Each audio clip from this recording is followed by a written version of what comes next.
Greetings, fellow fans. You're tuned into God of Fiction, presenting to you today, what if Gringotts removed 200 mind control compulsions from Harry and he exposed Dumbledore to the Daily Prophet? Show some love by liking and subscribing. Enjoy the story ahead.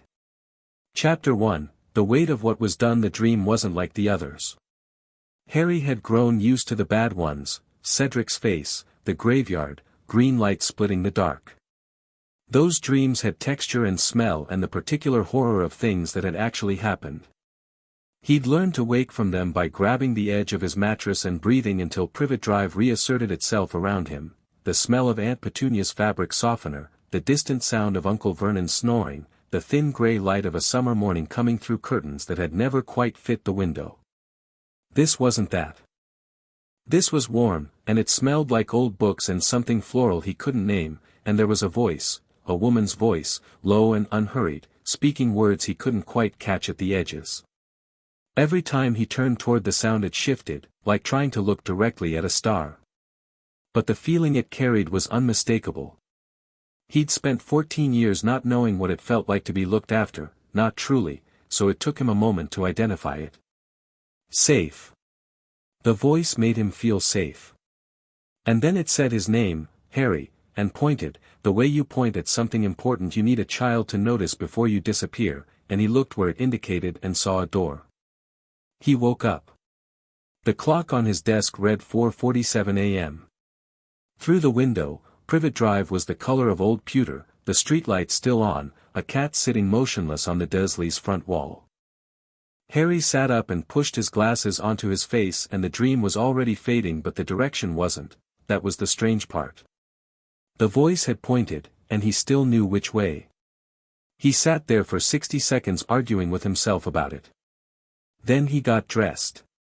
The buses didn't run until 5:30, but Harry had his Hogwarts vault key and 3 years' worth of understanding that the magical world didn't entirely obey the rules of the mundane one.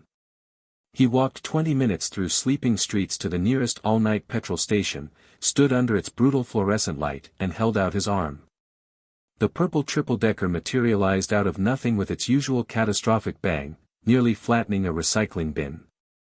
Stan Shunpike leaned out the door, pimples and all, and looked genuinely startled to see a 14-year-old with wild hair and a trunk-shaped backpack standing on the pavement at 5 in the morning. "Blimey," Stan said.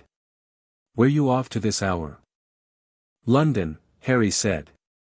"Diagon Alley." Stan looked at him for a moment longer, something flickering across his face, recognition, maybe, or just curiosity, then jerked his thumb at the stairs. "For Sickles."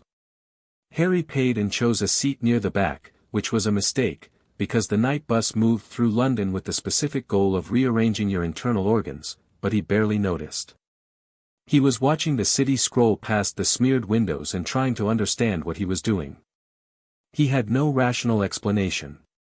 He was going to Gringotts Bank at 5 in the morning because a dream had pointed him there. If Hermione could hear his internal monologue, she would be deeply concerned. But the direction was still there. Steady as a compass needle. He arrived at the Leaky Cauldron before Tom had even begun setting up for the morning, talked his way through the back with the assurance of someone who'd been doing this since he was 11, and walked Diagon Alley alone for the first time in his life. The alley at dawn was a different place entirely. Shopfronts dark, delivery owls threading between the chimneys, the cobblestones still damp from last night's rain. His footsteps were very loud. He passed Florian Fortescue's, shuttered and dark, and Madame Malkin's with a new set of robes on a headless mannequin in the window, and the Owl Emporium where Hedwig had been waiting for him once, luminous and patient.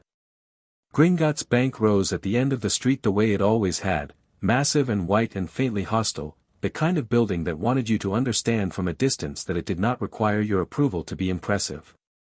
The great bronze doors were shut. Harry stopped at the bottom of the marble steps and looked up at them. A goblin appeared at the top of the steps so suddenly Harry nearly fell backwards. "Mr. Potter," the goblin said. Harry stared. "How did you? The bank isn't even open." "The bank," the goblin said, with the particular inflection of someone correcting a profound misunderstanding, "is always open. We simply choose when to admit humans. He looked at Harry with eyes that were ancient and very black and entirely unreadable. We have been expecting you. How have you been expecting me? Because the ward that brought you here originated in Gringotts, the goblin said. It has been waiting 14 years to activate. The parameters were specific: your 14th birthday, the anniversary of the initial audit, sufficient proximity to the bank. He tilted his head slightly. You are 4 hours and 13 minutes early. This suggests the ward was more urgently constructed than typical. Please come in. Harry looked at the closed doors. Then he looked at the goblin. Then he walked up the steps. The interior of Gringotts before opening hours was simultaneously more and less impressive than the daylight version. The vast marble hall was lit by floating lamps that burned a deep amber color rather than the bright white of full business hours, and without the crowd of witches and wizards conducting their transactions, the space revealed proportions that were almost geological, columns that rose so high their tops vanished into amber shadow, a floor that seemed to go down as much as it went across, the distant sound of something that might have been wind or might have been the movement of vast sums of gold. 3 more goblins were waiting at the central counter. The one who had greeted him outside, who had still not offered a name, which Harry was already understanding was intentional, led him past the teller's stations toward a corridor behind the main counter that Harry had never seen. A door there, iron-banded oak, with no visible handle. Mr. Potter, the goblin said, and the door opened. The room behind it was smaller than the vault corridors but still not small, a working space, stone-floored, with a table that held an arrangement of instruments Harry didn't recognize, crystal spheres threaded with gold filament, a device that looked like an astrolabe designed by someone who'd never seen the sky, several stacks of documents so covered in cramped notation they almost vibrated with density. Behind the table sat the oldest goblin Harry had ever seen, which was saying something, because goblin age was generally difficult to determine and they all had the particular quality of having existed before the current arrangement of things. Sit, this goblin said. Harry sat. I am Ragnarok, the old goblin said. Director of Gringotts, London. You do not know this name because you have never been permitted to conduct actual business with this bank. Harry felt something sharpen in him at that. Permitted by who? We will arrive at that. Ragnarok touched the nearest crystal sphere, and it glowed faintly. When a magical child is born, Gringotts conducts what is called a blood audit. It is standard. It identifies lineage, lordship entitlements, active inheritances, and any magical constructs that have been placed on the child's person. He paused. You were born July 31st, 1980. Your blood audit was conducted August 2nd, 1980. I know when I was born, Harry said. Ragnarok looked at him with an expression that wasn't quite a smile but was adjacent to one. What you do not know is what the audit found.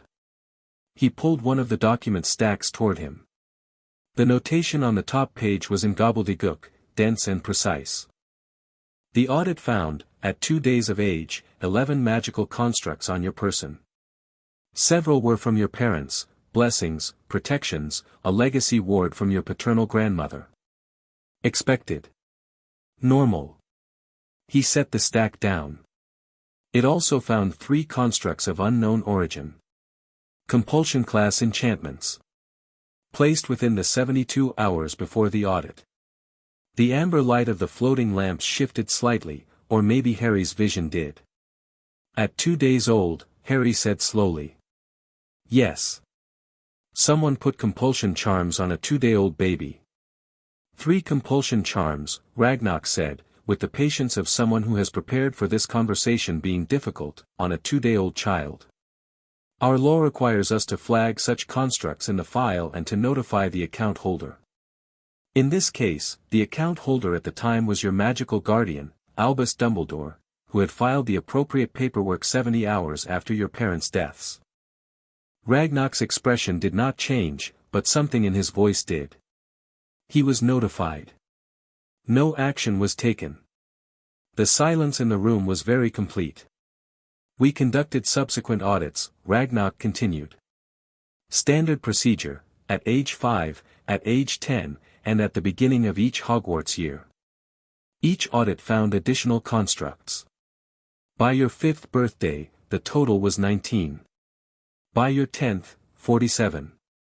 He touched the document stack again.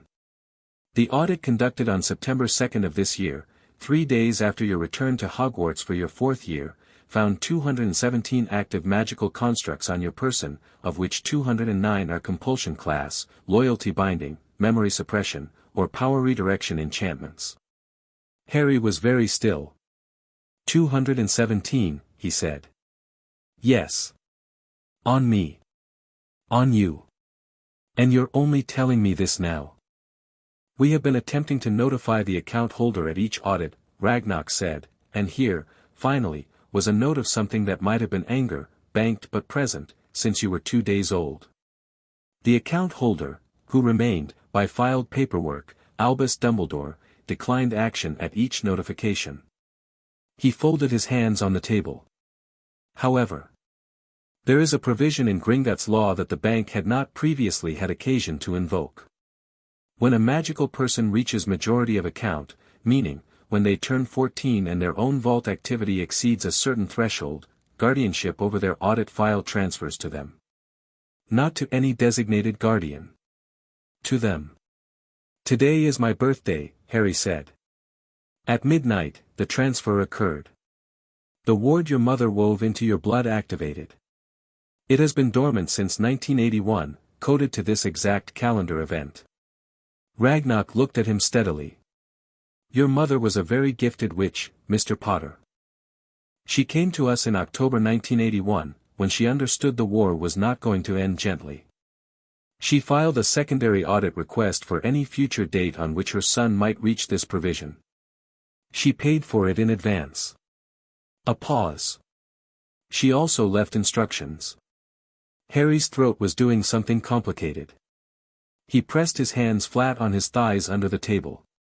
What instructions, he said. Ragnarok opened a different drawer and produced a sealed envelope. Not paper, something thicker, almost like parchment made from something other than animal skin, sealed and waxed the color of an old fire. On the front, in handwriting Harry had seen twice before on the back of a photograph, small, neat, slightly hurried, the handwriting of someone who always had more to do than hours to do it in, were 2 words. My Harry. Harry looked at the envelope for a long moment. Then he picked it up. We will give you a moment, Ragnarok said, and the goblins withdrew without sound, the door pulling itself shut with the soft finality of a room that knew it needed to wait. He didn't open it immediately. He held it and breathed and listened to the deep, underground quiet of Gringotts at dawn, and he let himself sit with the fact that his mother had been here, in this bank or one like it, and had thought about him, not about prophecy or strategy or the greater good, but about him, her specific son, his specific future, and had done something about it.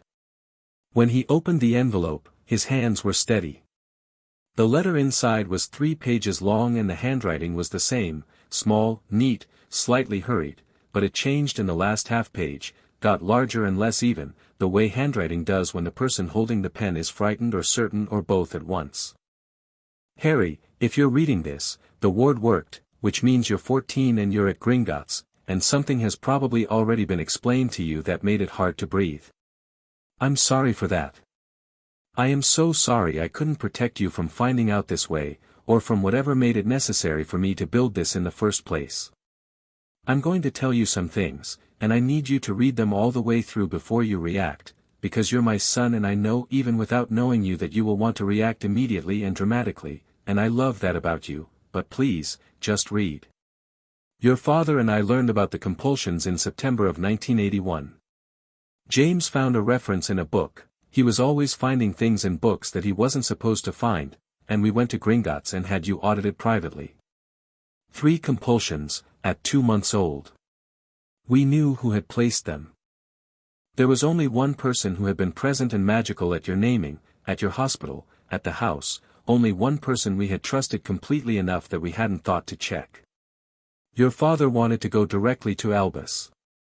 I said no. I said we needed to understand why first, because I had spent 4 years watching Albus Dumbledore and I knew that whatever he had done, he would have a reason for it that sounded right. That would sound like wisdom.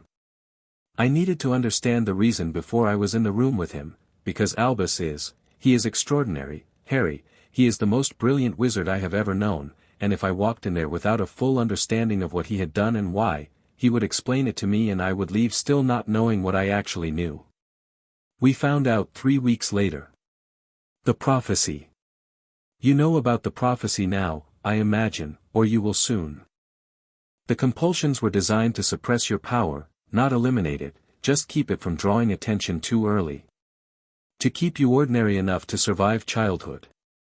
That was Albus's reasoning.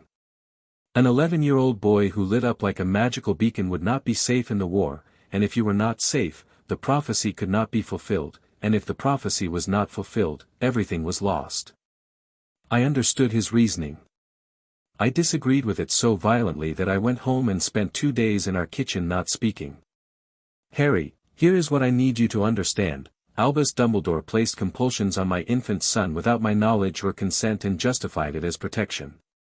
And then, when I found out, he sat across from me at his desk and explained it to me in that voice he has, that voice that makes you feel that history is watching, and I watched myself almost agree. That is the most frightening thing I have ever experienced. Not Voldemort. Not the war. The moment where I almost agreed. I did not agree. Your father did not agree. We moved against the compulsions ourselves and found that we couldn't, they were too deep, too early, keyed to Dumbledore's magic in ways we couldn't unpick without risk to you. So I came here. I made this provision. And I told Albus that if he touched you again, if I found one more construct on my son, I would burn every institution he had ever built to the ground. He placed 19 more by the time you were 5. I was dead by then, so I couldn't follow through. This letter is my follow-through. These are my instructions to Gringotts, to you, and to anyone else who reads this file: remove everything. Every chain, every binding, every suppression. Give my son back to himself. And Harry, whatever you find out you are when everything is gone, whatever power, whatever ability, whatever you've been kept from, that is you. That is entirely, legitimately, uncompromisingly you.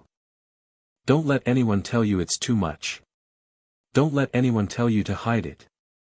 Don't let anyone manage you.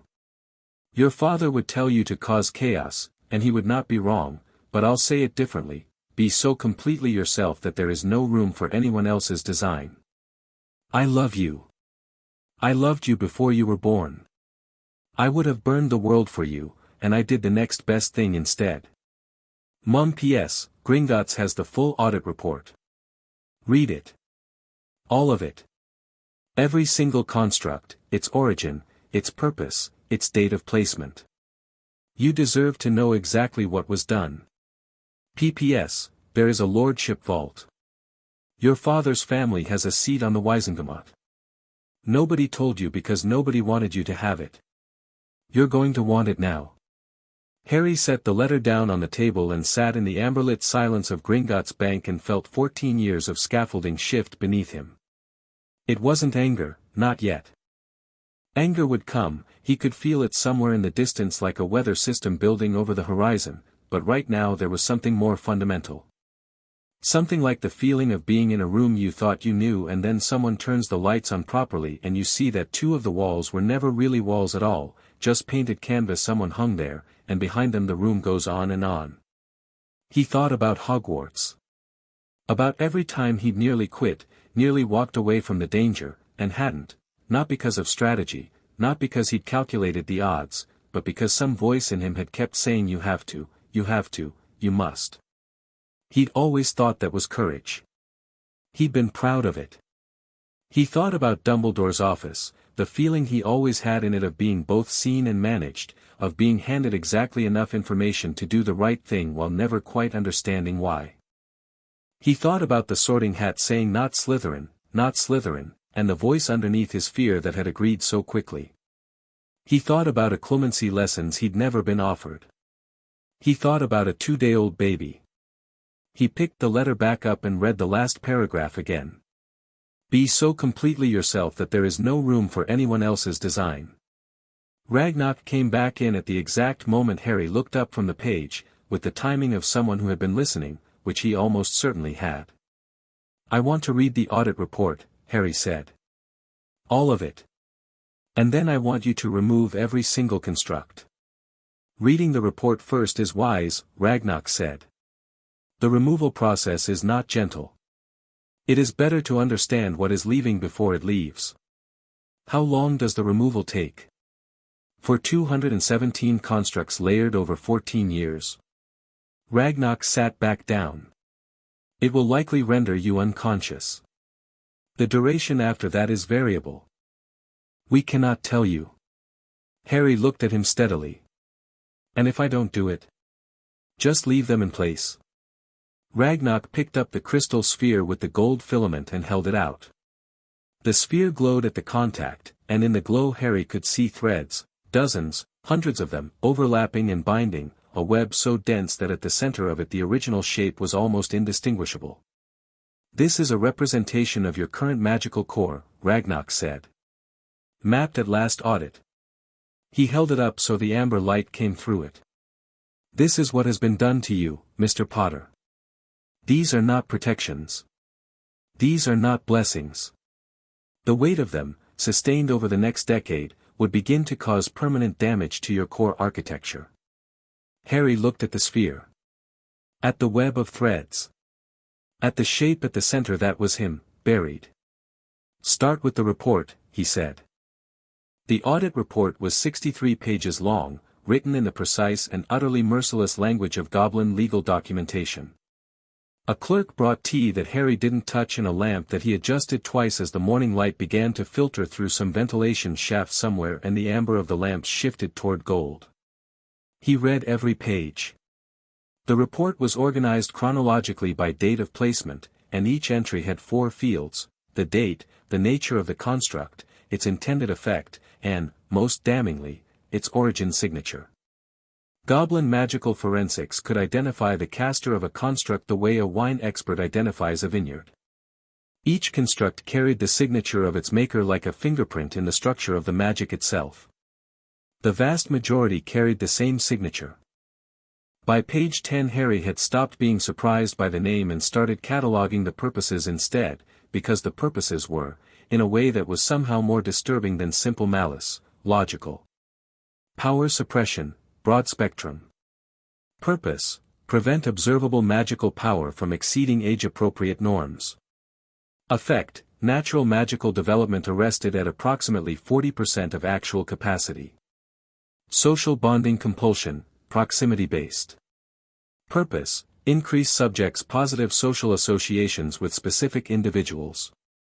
Effect: subject experiences heightened trust and emotional warmth toward designated persons in proximity. Curiosity suppression, topic-specific. Purpose: prevent inquiry into subjects including family inheritance, Wisengamot proceedings, blood status law, Gringotts account history, magical guardian identification. Ambition suppression, broad spectrum.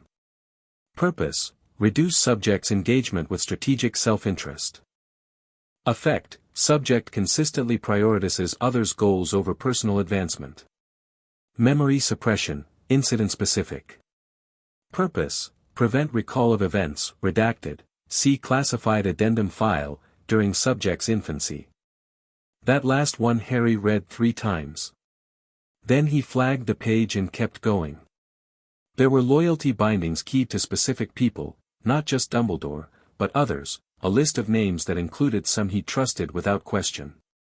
There were fear amplification constructs around specific ideas, so that certain thoughts were accompanied by a physical sensation of dread so immediate it functioned like an electric fence. There were redirections on his academic performance, a series of light suppressions that activated when he was close to exceeding expectations too dramatically, nudging him back toward serviceable but unremarkable. On page 41 he found the one that made his hand stop moving on the paper entirely. Emotional isolation binding, relational. Purpose: Prevent formation of attachment bonds sufficiently strong to motivate independent action contrary to guardian's plan. Effect: subject's emotional connections are experienced as genuine but are accompanied by subtle dissociation that prevents them from serving as primary motivation for autonomous decision-making. He sat with that one for a long time. Then he turned to page 42 and kept reading, because there was nothing else to do with it right now and he had 22 more pages.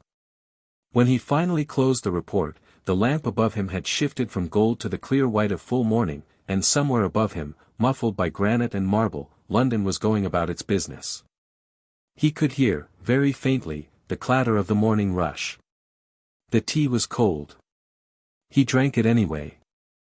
Ragnarok had waited in the room the entire time.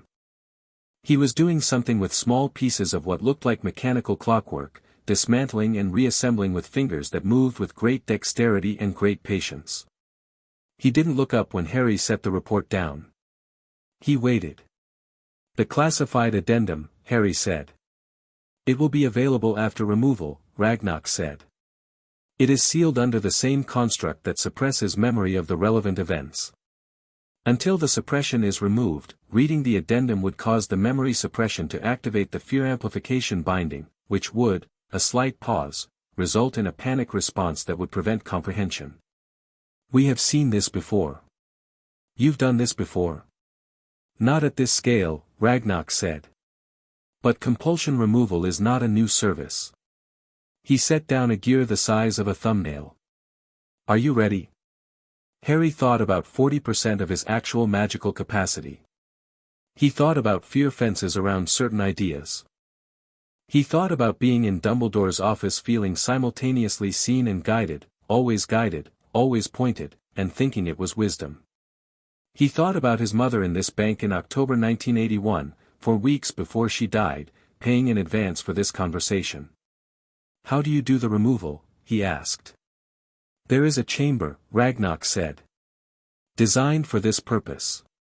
The constructs are drawn out through the same mechanism by which they were implanted, your blood.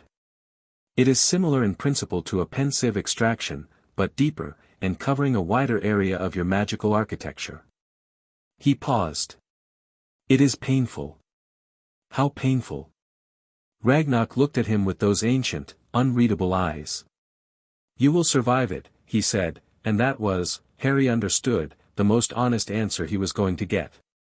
He stood up from the table. "Then let's do it." The chamber was deep in the bank, past 3 security doors and a staircase that went down so far Harry stopped counting steps and just kept walking. The temperature dropped and then leveled out at something that wasn't cold so much as removed from the consideration of temperature entirely. The walls down here were not marble. They were the original stone of the bedrock, and they had been carved, every inch, in gobbledygook script so fine it looked like texture until you got close. The removal device was in the center of the room, and it was nothing like what Harry had expected. He had imagined something industrial. What it was instead was a chair, stone, simply shaped, worn by what looked like centuries of use, surrounded by 7 standing crystals, each about the height of a person, each threaded with gold filament like the sphere Ragnarok had shown him upstairs. They were connected to each other and to the chair by threads of what Harry recognized, distantly, as spun goblin silver, the kind that was used in ward construction. There were 4 goblins in the room he hadn't seen before. Older even than the ones upstairs. They were standing at the crystals, not touching them, just present. "The crystals will draw the constructs out and hold them for documentation," Ragnarok said, from beside Harry. "We document everything. Not for our use, for yours. You will have the complete record of removal, time-stamped, construct by construct, available when you wake." "When I wake," Harry repeated. "The pain will be significant enough to cause unconsciousness partway through. This is normal. The process will continue regardless. When it is done, the crystals will hold a complete record of everything that was removed from you." He paused. "When you wake, you will be different. I want you to understand that. Not in terms of personality, we are not removing who you are. We are removing what was placed over who you are. But the experience of being yourself without these constructs will feel unfamiliar. Give yourself time. Harry looked at the chair. Then he walked across the stone floor and sat down in it. The stone was warmer than he expected. "Mr. Potter," Ragnarok said, from the edge of the circle. Harry looked at him. "Your mother was correct about you," Ragnarok said. "She wrote, in her instructions, that you would read the full report before consenting to removal. That you would ask the right questions. That you would not be managed." A pause. She was correct. Harry didn't have words for what moved through him at that, so he just nodded. The four goblins began their work. It started as pressure. Not physical, or not only physical. It was the sensation of something large and heavy being moved, like furniture shifted in a room next to the one you're in, a vibration you feel more than hear. Harry gripped the arms of the stone chair and breathed. The crystals were glowing now, all 7, the gold filament moving in complex patterns that cast shifting light across the carved walls. The first construct came out like a splinter, a quick, sharp pull, and then something that had been so much part of the background of himself that he'd never noticed it was simply gone, and the absence was louder than the presence had been. He couldn't identify what had left. He wouldn't, Ragnarok had told him, be able to in real time. He'd know from the record. The second went the same way. The third. By the 10th, the pressure was building into something else. It was still manageable, but it had graduated from furniture moving in the next room to furniture moving in this room, something shifting inside the fundamental structure of him, rearranging, and his knuckles were white on the chair arms and his jaw was tight and he was breathing through his nose, slow and deliberate. By the 20th he understood what Ragnarok had meant by painful. It wasn't like any pain he had a reference point for. It wasn't burning or cutting or impact. It was closer to the sensation of something deep in his chest being corrected, joints reset, like the body recalibrating itself, except the body in question was his magical core, and the recalibrations were coming one after another and each one left a space that his actual magic rushed to fill, and the filling felt like breathing after being underwater and also, simultaneously, like something being torn. At some point he was making sounds he didn't intend to make. At some point the crystals were blazing, all 7, not amber anymore but white, and the threads of silver between them were vibrating at a frequency he could feel in his back teeth. At some point, he couldn't have said when, the sensation crossed a threshold he didn't have words for and something fundamental in him cracked open, not painfully, not additionally painfully, but the way the sky cracks open before rain, the pressure releasing into something large and clean and entirely, terrifyingly his. He felt his magic. His actual magic, unbound, for the first time in 14 years, and it was nothing like what he'd been using. It wasn't different in kind, it was different in scale, and it rose in him like water filling a shape it had always been meant to fill, and the crystals reacted, blazing to an intensity that should have been blinding but somehow wasn't, and the four goblins stepped back in unison, and Ragnarok said something in gobbledygook that Harry didn't understand but that sounded, just slightly, like there. Then the 209th construct came out, and the pain crested, and Harry Potter went somewhere else for a while. He dreamed of green fields. No particular green fields, not anywhere he'd been. Just the simple, elemental concept of open space, and light, and grass moving in a wind that was warm without being hot. He lay in it and looked up at a sky that went on forever and felt, for the first time he could remember, that he was not supposed to be anywhere else. That there was no destination. No task. No management. Just this. Just him.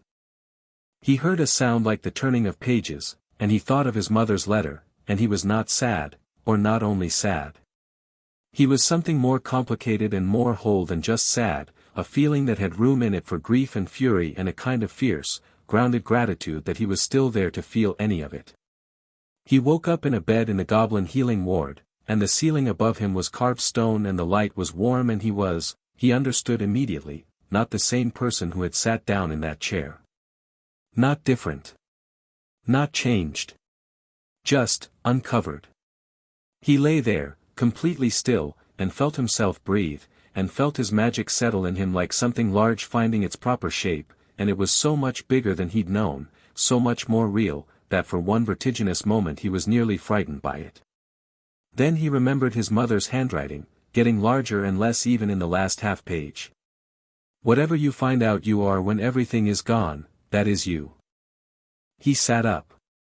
A goblin was sitting in a chair beside the bed, not Ragnarok, a younger one, maybe a healer. It straightened when Harry moved. "How long?" Harry said. His voice came out steady, which surprised him. 19 hours, the goblin said. It is the morning of August 1st. The crystals, complete. Full record of removal. Director Ragnarok is waiting when you are ready. The goblin paused. There is also food, if you want it. Your body used significant energy. Harry looked at the tray on the table beside the bed, bread and something that smelled strongly of herbs and several items he couldn't identify. He was, he realized, extraordinarily hungry. He ate everything on the tray while still sitting in the bed, with no particular self-consciousness about it, and when he was done he stood up and found his legs were solid under him. He felt, and he turned this observation over in his mind carefully, not wanting to overstate it, like someone had removed a coat he'd been wearing so long he'd forgotten he was wearing it, and the air on his skin was cold and fine and completely, uncompromisingly real. He found his glasses on the table, settled them on his face, and looked around the room that was actually just a room and not a metaphor, because he was done with things being metaphors when they were actually just things. "Tell Ragnarok I'm ready," he said. Back in the upper room, in morning light now, with the tea replaced and the instruments rearranged, Ragnarok put 3 things on the table. The crystal record of removal, the 7 spheres now dark, the filament inside each one tangled with what had been drawn out, frozen in their extracted forms. The classified addendum to the audit report, now unsealed, now readable. And the Potter Lordship signet, a ring Harry had never seen, gold and dark stone, with the Potter family crest worked into the face of it in lines so fine they seemed engraved by magic rather than tool. "The ring first," Ragnarok said. "The lordship must be formally accepted before the legal instruments we will discuss become available to you." Harry picked up the ring. Looked at it. Thought about his father, who had worn this, who had been so young. Thought about a family he'd been kept from knowing he could claim. He put it on. The magic that moved through him at the contact was different from the removal, not painful at all, actually, more like recognition, like something slotting into place that had been waiting patiently to arrive. "The Potter Lordship is accepted," Ragnarok said, as if marking something in a ledger. "You are now Lord Potter, with full rights and privileges under the Wisengamot Charter, including the right to formal address, the right to proxy vote, the right to introduce legislation, and the right to bring formal grievance against any magical person for harm done to your person, your account, or your estate." Harry looked at the signet on his hand for a moment. Then he looked up. "I want to bring a formal grievance," he said, and his voice was very even, and his eyes were very clear. "I want to read the addendum first and then I want to know every legal instrument available to me." Ragnarok, for the first time, showed something that might, in a goblin, have qualified as satisfaction. "That," he said, "is exactly what your mother's instructions anticipated." Chapter 2, the map of everything he should have been. The addendum was 11 pages long and written in the same precise goblin hand as the main report, but where the main report had been clinical, dates, purposes, effects, the addendum read like a history. A history of a person who had never been allowed to happen. Harry read it at the table with Ragnarok sitting across from him, not reading, just present in the way goblins were present when something important was occurring. Steady and unobtrusive and completely aware. The first 3 pages covered the memory suppressions, specific incidents from his infancy that had been locked away, not because they were traumatic, but because they were the opposite. Moments of his parents with him. Lily Potter singing something in the kitchen at Godric's Hollow while 1-year-old Harry sat on the counter and lit small sparks with his fingers, unprompted, untrained, his magic already showing itself. James Potter reading to him, actual books, not children's books, apparently operating on the theory that the cadence of good language mattered more than comprehension. Whole afternoons of an ordinary family life that had been taken from him not because they were dangerous but because the emotional weight of them, recovered, might have motivated independent action. That phrase again. Independent action contrary to Guardian's plan. Harry set that page face down on the table and went on to page 4. The fourth page was where the addendum got into the mechanics of what the power suppression had actually done to his development.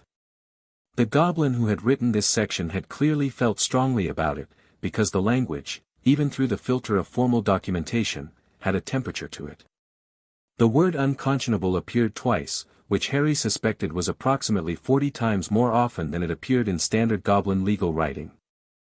His magical core, the addendum explained, had been developing at a rate that, projected forward without interference, would have placed him in the top fraction of a % of recorded British magical ability.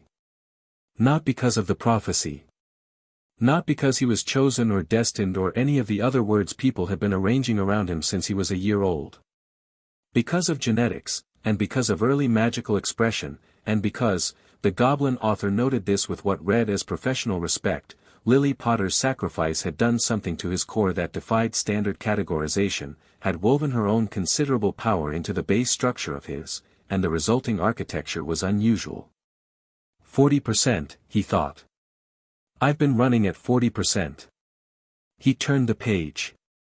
Pages 5 through 7 covered something the addendum called relational engineering, which was a phrase so clean and administrative that it took Harry a moment to understand what it actually described.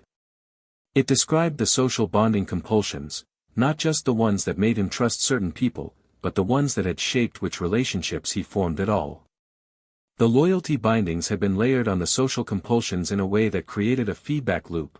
The people he'd been directed toward felt like his people not because they were wrong for him but because the direction had been so thorough, so early, that genuine connection and engineered connection had become indistinguishable. He thought about Ron. About that first train ride, the compartment door, the chess set and the sandwiches. He thought about whether any of that had been real. He sat with that question honestly and found, after a moment, that he could answer it. Ron Weasley had sat down across from him on a train and been warm and funny and genuinely kind, and those things were true regardless of any architecture around Harry's ability to receive them. Ron's choices had been Ron's own. Whatever had been done to Harry's capacity for trust, the person that trust had attached itself to was worth it. He turned the page with something steadier in him. Pages 8 and 9 were the ones Ragnarok had called classified, and Harry understood why when he read them. These pages documented Dumbledore's communications with Gringotts, the formal notifications the bank had sent him at each audit, his formal responses, the precise language he had used to decline action on the constructs found on his ward's person. The language was careful and always warm and always, in its deep structure, the same. The current arrangement best serves the subject's long-term welfare and the broader interests of the magical community. Removal of the constructs at this time would expose the subject to levels of magical development inconsistent with his emotional maturity and social environment. I appreciate Gringotts' diligence in this matter, and I assure you that the constructs will be addressed at the appropriate juncture. The appropriate juncture. Harry stared at that phrase. 14 years of appropriate junctures that had never arrived. He turned to page 10. Page 10 was a single paragraph, written in a different hand, older, smaller, the ink slightly different in color, suggesting it had been added to the addendum separately, at a different time from the rest. Harry checked the date notation in the corner. October 3, 1981. 2 weeks before his parents died. At the request of Mrs. Lily J. Potter, the following is appended as a formal statement of record. It is the position of this bank, and of this director, that the magical constructs currently present on the person of Harry James Potter are without consent, without legal basis, and without ethical justification. They have been placed by a person holding authority over this minor child and have been maintained in deliberate contravention of both magical law and the basic rights of a magical person. If the child survives the current period of war, as we at Gringotts sincerely hope, and reaches the provision age as outlined in Mrs. Potter's instructions, this bank will act as his instrument and his witness. We do not forget. We do not forgive interference with our accounts. We will be ready. It was signed, Director Ragnarok, Gringotts London. Harry looked up at Ragnarok across the table. "This is your signature," he said. "Yes. You've been waiting since 1981. 47 years in my tenure," Ragnarok said. "This case has been in my active file for 13 of them." Harry set the addendum down flat and looked at the ring on his hand and the 3 dark crystals on the table and the morning light coming through the ventilation shaft, and he felt everything settle in him, the grief, the fury, the particular cold clarity that had been building since he sat down in the removal chair, settle and organize itself into something operational. "Tell me everything," Harry said. "Every legal instrument. Every option. Start from the beginning and don't leave anything out." Ragnarok almost smiled. "Tea first," he said. "This will take some time." It took 3 hours. Ragnarok had a junior goblin bring fresh tea and a second tray of food that Harry worked through steadily while he listened, because he'd learned in the last day that ignoring his body's requirements in favor of the dramatic moment was exactly the kind of decision a 14-year-old boy who'd been raised to accept deprivation would make, and he wasn't doing that anymore. The legal landscape, laid out by Ragnarok in the orderly fashion of someone who had been thinking about this for 13 years, was more powerful than Harry had expected and more complicated than he'd hoped. The two things were related. As Lord Potter, Harry had access to a formal grievance mechanism through the Wizengamot, the body that governed magical Britain, that could compel testimony, demand evidence, and, in cases of proven magical assault on a minor, result in criminal sanction up to and including loss of magical ability. The bar of proof was high, but Gringotts could supply it. The constructs themselves, drawn into the crystals, carried the originating magic of their caster. They were, in goblin law, the equivalent of a signed confession. In Wizengamot law, they were admissible as evidence of the highest order. The complication was the Wizengamot itself. "Dumbledore holds the position of chief warlock," Harry said. "He does," Ragnarok said. "He presides over the body that would hear a grievance against him." "He does. So he'd be sitting in judgment of himself." "That is the structural problem, yes." Ragnarok poured more tea. "However, the chief warlock can be recused from proceedings in which they are a named party. The recusal requires a petition signed by 5 sitting lords of the Wizengamot and is ruled on by the Senior Undersecretary of Magical Law Enforcement, currently a position held by Madame Amelia Bones, who is notably not in Dumbledore's political debt." Harry filed that name away. "Who are the 5 lords I'd need?" "Several options. I can provide you with a list of Wizengamot members who have historical grievances with Dumbledore's administrative decisions, who have demonstrated independence from his political influence, or who simply have sufficient personal integrity to act on a matter of law regardless of the political cost." Ragnarok produced a piece of parchment. "I have taken the liberty." Harry took the list and scanned it. Several names he didn't know. 2 he did. Lord Longbottom is on here. Augusta Longbottom is one of the most formidable independent voices on the Wizengamot, Ragnarok said. She has reason, additionally, to be sympathetic to your circumstances. Harry thought about Neville. About the quiet, anxious boy he knew who had always seemed slightly too small for himself, slightly too careful, always holding something back. "Neville," he said. "Does Neville has anyone checked Neville for compulsions?" Ragnarok was quiet for a moment. "Not at Gringotts. But the description of magical development inconsistent with recorded family ability is not unique to your case. We have noted it in our files." Harry looked at the ring on his finger. "Put that in the grievance," he said. "All of it. Not just mine." Ragnarok made a note. "Wise." They moved on to the financial instruments. The Potter estate was larger than Harry had known, significantly larger, because the trust vault at Gringotts that he accessed for school supplies was a student account, the equivalent of pocket money. The family vault, which Harry had never seen, contained a fortune that had been accruing since the 12th century and which the trust management arrangement had kept from him. Along with the vault, there were property holdings, Godric's Hollow, which he knew about, a townhouse in Edinburgh, a property in Cornwall that had been in the Potter family since the 17th century, and Potter Manor in Hampshire, which had been placed in a magical suspension during the war and had been sitting, maintained by house elves, ever since. A manor, Harry said. A substantial one, Ragnarok said. Your father was not an insubstantial man. Harry thought about James Potter, 21 years old when Harry was born, who read good books to his infant son on the theory that language mattered. No, he said, I suppose he wasn't. There were also investments, several shares in Diagon Alley businesses, and a controlling interest in a small publishing house in Edinburgh that Harry suspected his father had probably inherited more than chosen but which would, Ragnarok noted, prove useful. A publishing house, Harry said, with the beginnings of something that was almost amusement. Why would that be useful? Ragnarok looked at him with those flat ancient eyes. Because controlling a press is useful, he said, when you are about to become the most significant news story in magical Britain. Harry set down his tea. You're suggesting I go public. I am suggesting that the instruments of law and the instruments of public record, used together, are more effective than either one alone.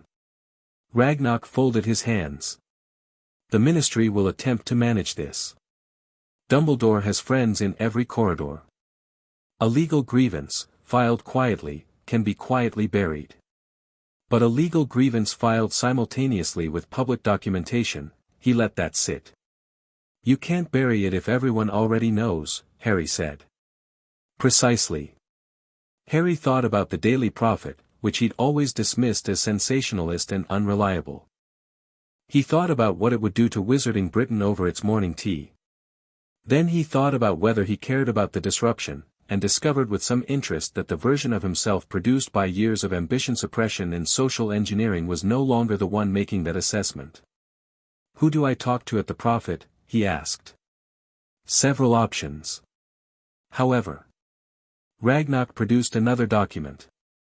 There is a journalist who has expressed professional interest in your situation on multiple occasions.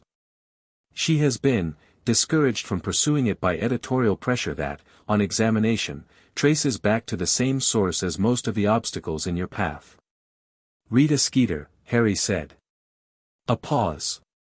You know her. She's written about me before. Not accurately. She is not an honest person, Ragnarok said. But she is a capable one. And a capable dishonest person, given access to documented truth and clear motivation to print it, is in many ways more dangerous than an honest one. He looked at Harry. She wants the story that breaks her out of the ministry's editorial control. You have it. What does she want in return? Access. Exclusivity. The first interview after the hearing. Harry thought about Rita Skeeter's quick quotes quill and her beetle green eyes and the particular way she had of looking at a person like she was already writing the sentence that described them. I'll talk to her, he said. On my terms. Everything I give her, I approve before publication, and she gets the exclusive only after the hearing, not before. Ragnarok made another note. She won't like the approval clause. No, Harry agreed, but she'll take it, because the alternative is someone else getting the story. Ragnarok set down his quill and looked at Harry with something that was unambiguously assessment, the look of someone recalibrating based on new data. Your mother wrote, he said, that without the constructs, you would be formidable.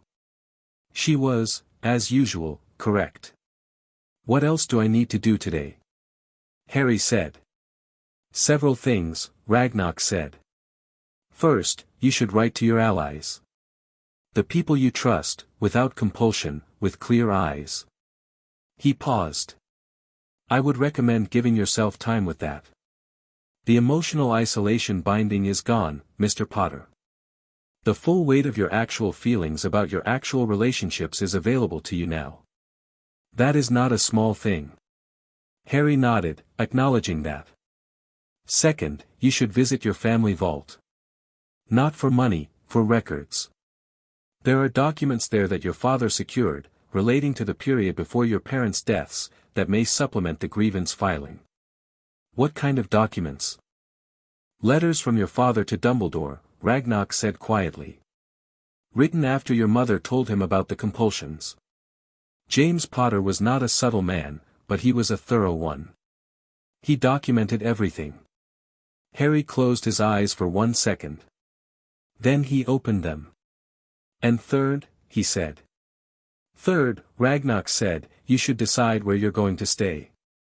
You cannot return to Privet Drive.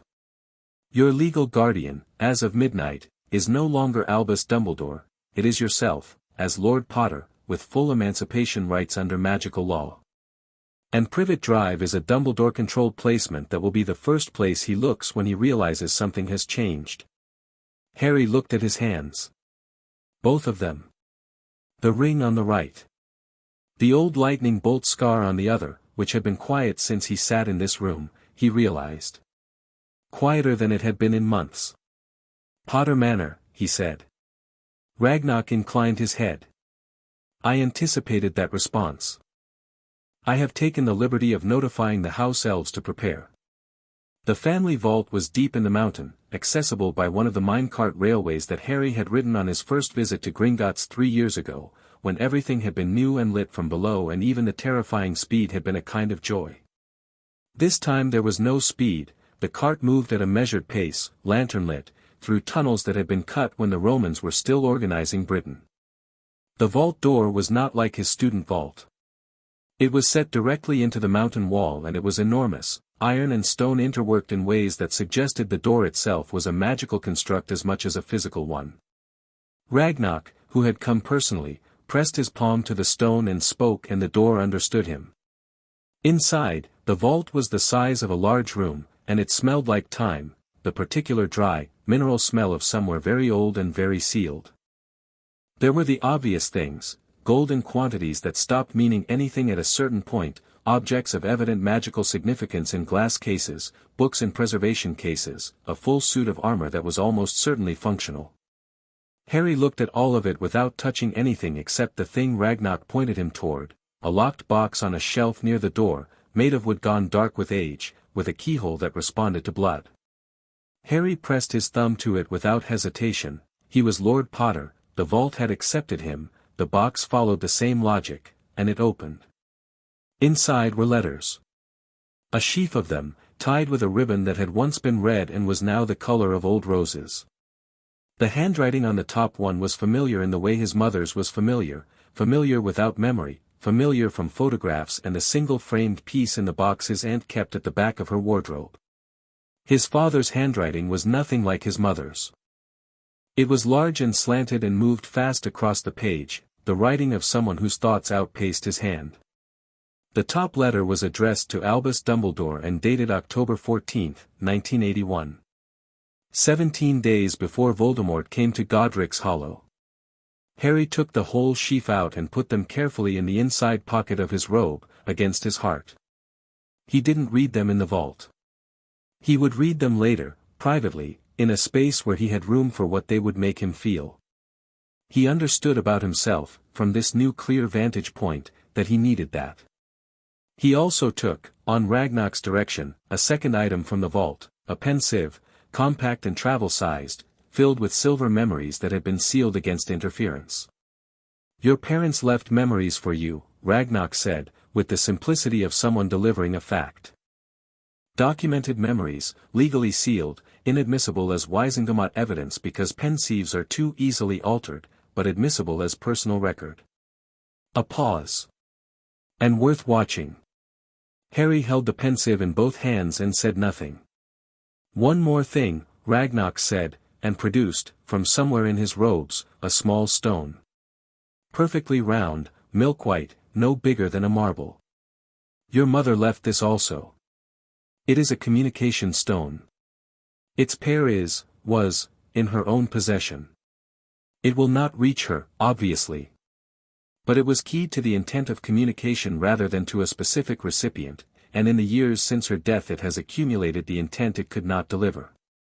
He held it out. In layman's terms, it holds everything she meant to say to you. Harry's hand was completely steady when he took it. He was proud of that, in a distant way. He put the stone in the pocket with the letters, close to the pensieve, and turned to face the vault, the enormous space full of everything his family had accumulated and kept and left for him, and let himself feel the full weight of it for exactly 60 seconds.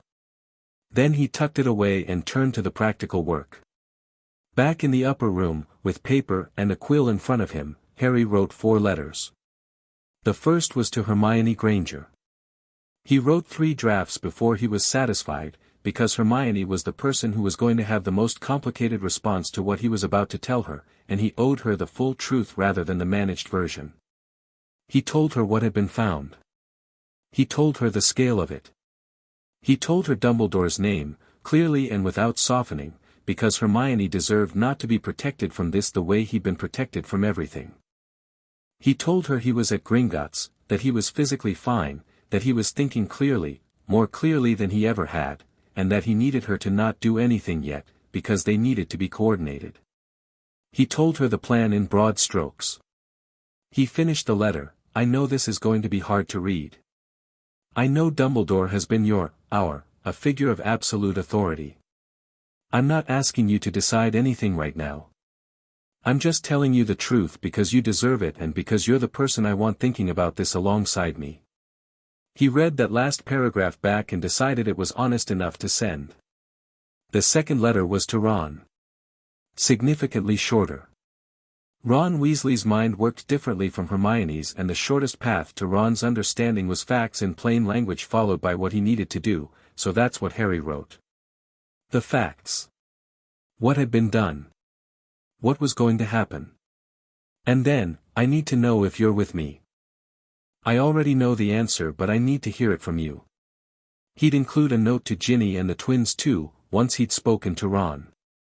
The third letter was to Neville Longbottom.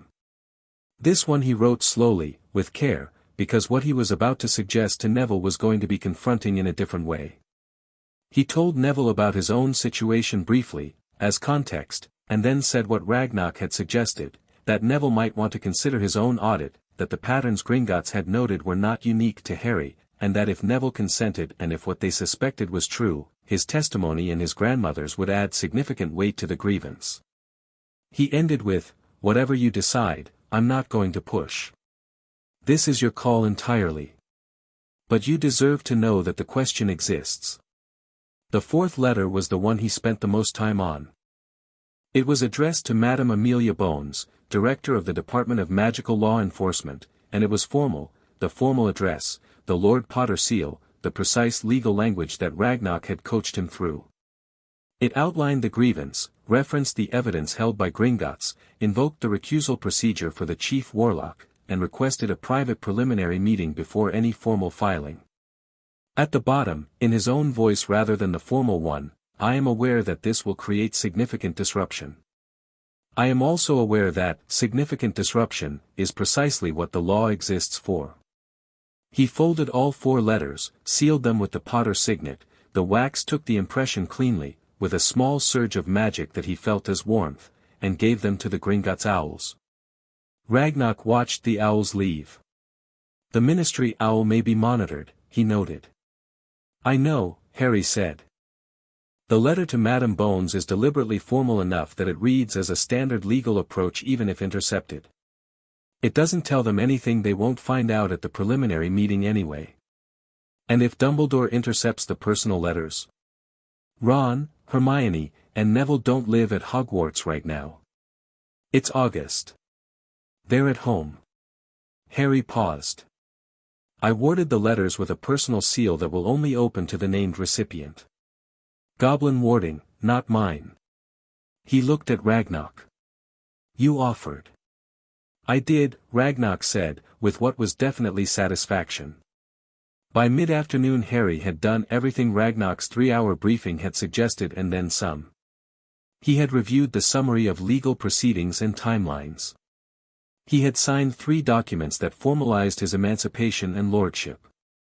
He had instructed Ragnarok on the management of the trust account transfer from student access to full lordship access, and had specified that certain accounts he'd identified in the report, accounts that had been drawing automatically from his trust for over a decade, payments to individuals unnamed in his student account records, were to be frozen pending investigation. Those accounts had totaled, over 14 years, just over 200,000 galleons. He didn't ask Ragnarok who they belonged to. He already knew. "There's one more thing," Harry said. Ragnarok waited. "The prophet. I want to meet Skeeter before I go to Potter Manor. Today." He considered. "Not Skeeter first, actually. I want to send a note to the prophet's editor first, establishing that I'm available for a statement, so that when Skeeter comes to me she comes with editorial backing and not just her own interest. It's harder for Dumbledore to lean on the prophet to kill the story if the editor has already committed to it." Ragnarok looked at him steadily for a long moment. "How old did you say you were?" 14. "Your mother was right," Ragnarok said, and produced paper. Harry wrote the note to the editor, Barnabas Cuff, in his own words, brief and impossible to ignore. "Lord Harry James Potter formally invites the Daily Prophet to document a matter of significant public interest. This matter involves the highest levels of British magical governance and is supported by documented Gringotts evidence. Lord Potter is available for a preliminary meeting at a location of the Prophet's choosing on the morning of August 2nd. He paused. Then he added, "Would suggest bringing your best journalist. The story is commensurate." He gave the note to an owl and watched it go and felt something settle finally into place, not peace, exactly, and not satisfaction, those were too calm for what was moving in him, but readiness. The readiness of someone who has been living in a house built on someone else's decisions for their entire life and has just, for the first time, looked at the foundations and decided to build something new. He gathered the letters from his father, the pensieve, and the communication stone into a satchel that Ragnarok had provided, along with the full copy of the audit report and the addendum and the legal instruments he'd signed. He settled the satchel across his shoulder. He looked around the room. "I won't be easy to deal with," he said to Ragnarok. "Not as a warning, as an honest assessment." "Not anymore." "No," Ragnarok agreed. "I expect that's going to be uncomfortable for a lot of people." "Considerable numbers of people, yes." Harry looked at the ring on his finger. "Good," he said simply. He walked out through the bronze doors of Gringotts Bank into the afternoon sunlight of Diagon Alley, and the air smelled of summer and old stone and 1,000 small ordinary things, and it had never felt so specifically, so defiantly his. The journey to Potter Manor required a port key, which Ragnarok had prepared and which deposited Harry in the middle of a garden that had been asleep for 13 years and looked like it knew it. The grass was knee-height, the formal hedges had become suggestions rather than structures, and the rose beds had achieved the philosophical position of having transcended the category of rose beds. But the house itself was standing, the windows intact, the stone facade of a decent-sized Hampshire manor house solid and unhurried in the late afternoon light. Harry stood in the overgrown garden and looked at it. A crack of displaced air beside him and a small figure appeared, a house elf, ancient-looking, with ears that had the slight translucency of very old age, wearing a small piece of linen that had been folded into something clean and neat. "Young master," the elf said. Its voice was deep for a house elf, unhurried. "We has been waiting." "I know," Harry said. "I'm sorry it took this long." The elf, Harry thought, looked at him with eyes that were large and golden and full of something that had been waiting a very long time. "Master James's son," she said. "You is having his eyes." "Everyone says that," Harry said. "My mother's eyes, actually." "Eyes like Master James," the elf said firmly, in the way of someone who would not be corrected on this, "and a face like Mistress Lily. We is Mopsy. We has kept the house." "Hello, Mopsy," Harry said. "I'll want to see all of it. Later. First I need a desk and a lamp and a few hours to read." Mopsy nodded as if this was exactly right. "Master James always needing a desk and a lamp first too," she said, and let him in. The interior of Potter Manor was dust-sheeted and shadowed and smelled like old wood and old magic, the smell of a house that was full of both and had been keeping them patiently. Mopsy moved through it with the authority of someone who had been its custodian for 13 years and who had very definite feelings about everything being exactly where she'd put it. The dust sheets came off as they moved through rooms and Harry caught glimpses, a library, a sitting room full of comfortable furniture with the particular worn-in quality of things that had been lived in hard, a kitchen that was enormous and clearly the center of something. The study was at the back of the house, east-facing, with tall windows that looked over what had been a kitchen garden and would be again. It had a large desk, 2 armchairs, bookshelves that went to the ceiling, and a portrait on the far wall, a man with hazel eyes and hair that looked like Harry's, wearing robes that dated the portrait to the mid to late 1970s, who was asleep in the painted chair. Harry set his satchel on the desk and looked at the portrait. The man in it stirred, blinked, sat up, and looked at Harry with an expression that crossed several stages very quickly and arrived at something that was purely and overwhelmingly recognition. "Oh," said James Potter. "There you are." Harry sat down very suddenly in one of the armchairs, because his legs had decided this was sufficient information for today. "I'm a portrait," James said, and his voice was the voice of a 21-year-old, which was strange and also right. "I know that. I don't have everything, I have what I had when this was painted, plus what the painting absorbed in the year after." "I know," he stopped. "Harry, I know about the constructs. Your mum told me what she'd found. Before he stopped again. I know you know. You wouldn't be here otherwise." "Yeah," Harry said, from the armchair. "Are you alright?" Harry thought about that carefully. "I'm not how I was," he said. "That's different from alright, but it's not the same as not alright." James Potter looked at him with those hazel eyes, and yes, Harry could see Mopsy's point, actually, for a long moment. "That's very precise," he said. "That's very your mother. Can you?" Harry stopped. "The letters. The ones you wrote to Dumbledore. I have them. I haven't read them yet." "They're honest," James said simply. "I wrote them in 3 days, after Lily told me what she'd found. Something moved across the portrait face. I was not calm." "They're honest but they're not calm." "Tell me what happened," Harry said. "From the beginning. Everything you know." James Potter settled himself in his painted chair. Outside the tall windows, the Hampshire afternoon was moving toward evening, the light going amber and long. In the restored study of a house that had been sleeping, a portrait of a man who had not gotten to be old talked to his son who had finally been given back to himself, and the whole story came out, not managed, not edited for appropriate impact, not calibrated for the greater good. Just the truth, from someone who had known it and loved it and been failed by the people he trusted too. Harry listened to every word. He sat in the armchair with his father's letters unopened in his pocket and Mopsy's tea going cold on the side table and the evening light making everything amber, and he listened, and his father talked, and somewhere in the second hour he understood something that hadn't been clear even after all the documents and the audit reports and Ragnar's precise legal briefing. The thing Dumbledore feared most was not Voldemort. Not really. What he feared was a Harry Potter who didn't need to be guided. Because a Harry Potter with full access to himself, to his lineage, to his power, to his own judgment, that Harry could make choices Dumbledore's plan hadn't accounted for. Could refuse the designated role, or reshape it, or find a third option that the old man's brilliant intricate chess game didn't have a square for. The compulsions were not cruelty. They were, in Dumbledore's architecture, protection for the plan. Keep the piece in play. Keep it moving on the right squares. Never let it know it was a piece at all. "He did love you," James said, quietly, from the portrait. "That's the part that's hard. He genuinely did. He loved you and he couldn't stop. The plan was more important." "I know," Harry said.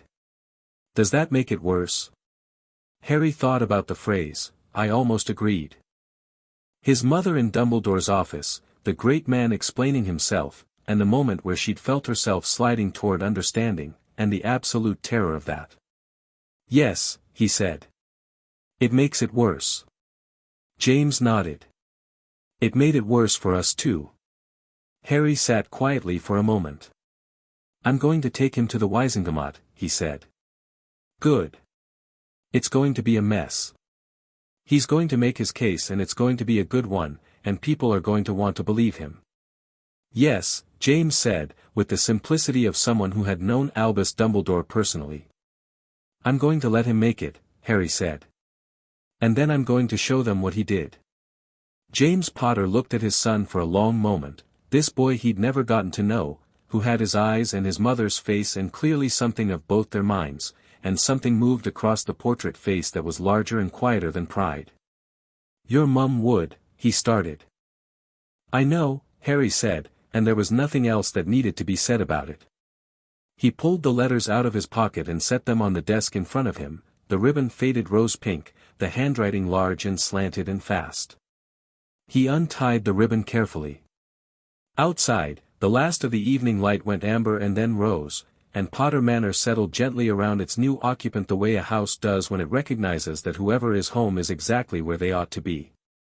Chapter 3, Letters Written in Ink That Doesn't Lie. Hermione Granger read Harry's letter 4 times. The first time was standing at her bedroom window with the Gringotts owl still perched on her arm, because she'd opened it the moment it arrived and her eyes had snagged on compulsion charms and 217 and she'd had to start over. The second time was sitting on her bed with her legs folded under her, reading slowly, parsing every sentence. The third time was standing in the middle of the room, having gotten up without deciding to, reading the parts about Dumbledore again because surely she'd misread them. The fourth time she sat at her desk and read it like a document, clinically, front to back, not stopping for the parts that made her chest go tight, and when she finished she set it down on the desk and put both hands flat on either side of it and breathed. Her first instinct, sharp and immediate, was to defend. To find the flaw in the evidence, the alternative explanation, the reason this was more complicated than it looked. She was aware of this instinct as she had it, which was the useful thing about knowing your own mind, you could catch yourself in the middle of the bad habit. She sat with it. Let it exist. Then she looked at it honestly. She had loved Dumbledore with the particular intensity of someone who had grown up in a world without magic and then found it and found him at the center of it, the proof that wisdom was real, that greatness was achievable, that the right person with enough power would use it correctly. He had represented something to her. Not just safety. Rightness. And Harry was telling her, with the full weight of Gringotts documentation behind him, that the great man had put compulsion charms on an infant. She picked up the letter again and found the line she'd been sitting with since the second read. I'm not asking you to decide anything right now. I'm just telling you the truth because you deserve it and because you're the person I want thinking about this alongside me. She folded the letter, put it under her pillow, not from sentiment, purely because it was the most secure location available in her room. She'd reinforced the pillowcase with a basic locking charm in second year and never got out of the habit, and went downstairs to tell her mother she was going to need to use the telephone. Ron was in the orchard when Percy's owl found him. He'd been playing a lazy game of one-person Quidditch, which was mostly just floating in circles and throwing things at the goal posts, thinking about nothing in particular. The owl arrived with the focused urgency of a bird that had been told this was important, and Ron nearly fell off his broom grabbing it. He landed in the grass under the apple trees, broke the seal, and read.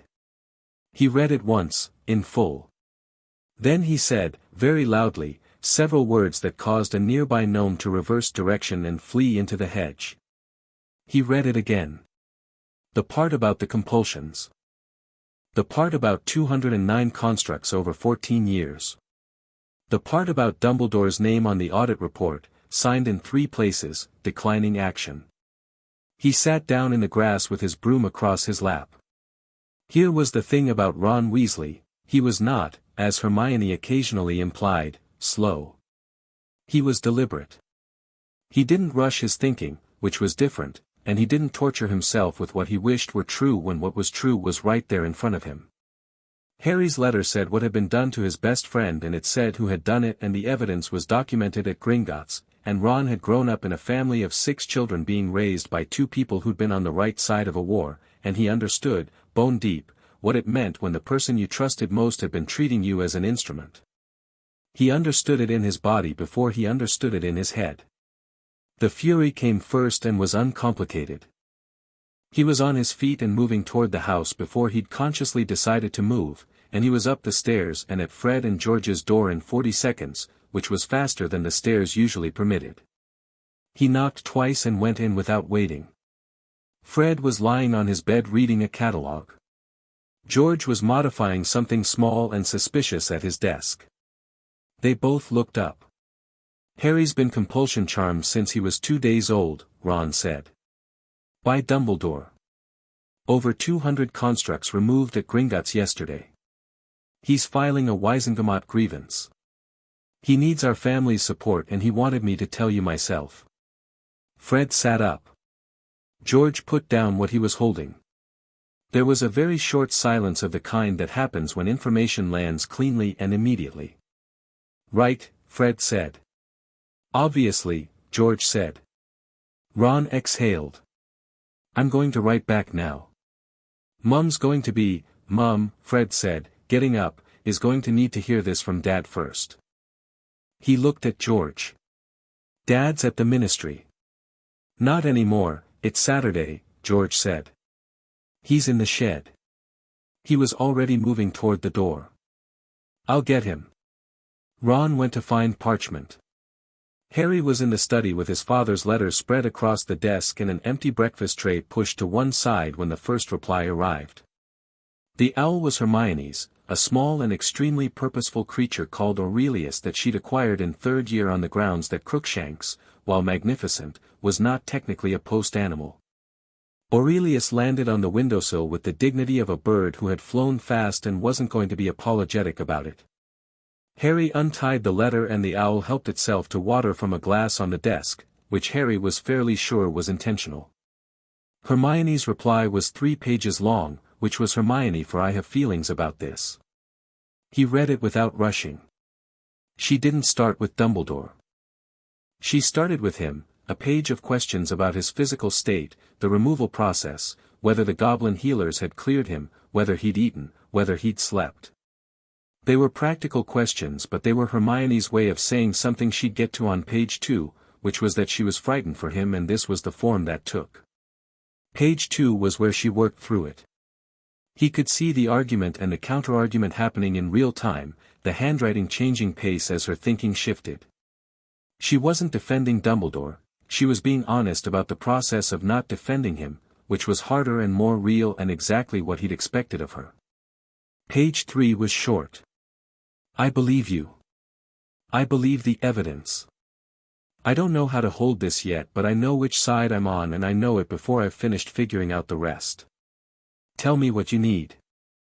At the bottom, in a different pen, added after, "Also, Harry, what you said in your letter, about being the person I want thinking about this. I want you to know that's mutual. It's always been mutual. I'll be there." Harry folded the letter and set it with the others, his father's letters, neat and red now, their contents sitting in him like stones in deep water, settled and heavy and permanent, and picked up the quill. He was halfway through his reply when Ron's owl arrived. Ron's reply was 8 lines. "Harry, obviously yes. Told Fred and George, Dad's being told now. Mum is going to be complicated but she'll come round. I need you to tell me where you are so I can come. Don't say Potter Manor in the next letter in case someone's monitoring your post, say, the Hampshire one, and I'll know. Also you should eat. You always forget to eat when something big is happening. Ron. PS 209. Mate. I'm going to be angry about this for a long time. PPS. Fred says, obviously yes, also and George says, we've been suspicious since the Chamber of Secrets, it's good to have documentation. Harry laughed, which surprised him, and it was a real laugh, not the slightly performative version he'd been producing for years. He could feel the difference now, could feel the slight wrongness missing from it. He finished both reply letters, sealed them, and let Aurelius and Hermes go. Then he went to find Mopsy, because he needed a house elf who knew Hampshire and could source an owl that wasn't registered to the Potter estate, and also because Ron was right about eating. Mopsy found him an owl from the village, a large and opinionated barn owl called, according to Mopsy, with complete confidence, Gerald. Gerald regarded Harry with the evaluating eye of a professional asked to do a favor and accepted the letter to Neville Longbottom with the air of someone who would see to it in his own time. While Gerald processed his professional obligations, Harry wrote the letter he'd been thinking about most carefully. Not Madam Bones, he'd sent that one yesterday through Gringotts. Not the profit note, that had gone too. This was the one he'd been building in his head since he read the section of the addendum about Neville, since Ragnarok had said the patterns are not unique to your case. He wrote Neville's letter at the kitchen table while Mopsy produced toast and an alarming quantity of eggs in the efficient and slightly accusatory way of a house elf who had views about whether young men were eating properly. He didn't sugarcoat it for Neville. He'd started to, in his head, framing it gently, thinking about how to present it so it didn't land too hard, and then he'd caught himself doing exactly that, the old managed version reflex, and started over. Neville, I'm going to tell you something and I need you to hear it plainly and not minimize it, which I know is your instinct because it's always been mine too, and I'm done with both of us doing that. I was audited at Gringotts on my birthday. 217 magical constructs were found on me, compulsions, bindings, power suppressions, placed over 14 years by Albus Dumbledore. I know who placed them and I have documented evidence and I'm bringing a formal Wizengamot grievance. Gringotts noted, in my audit records, that the pattern of a magical person's development being inconsistent with their documented family ability is not unique to me. They noted it in their files in connection with at least one other case. I think you know what I'm saying. I'm not telling you what to do. I'm not telling you that you've been suppressed or that your grandmother needs to know or that you should consent to an audit. Those are your choices and I'll respect whatever you decide. I am telling you that the question exists and that you deserve to know it exists. You're one of the bravest people I know. I don't think you know that yet but I've been watching you for 3 years and I know it. Whatever you find out, or don't find out, that's still true. I'm at Potter Manor in Hampshire. You can come if you want. Harry. He read it back. It was honest. He sent it.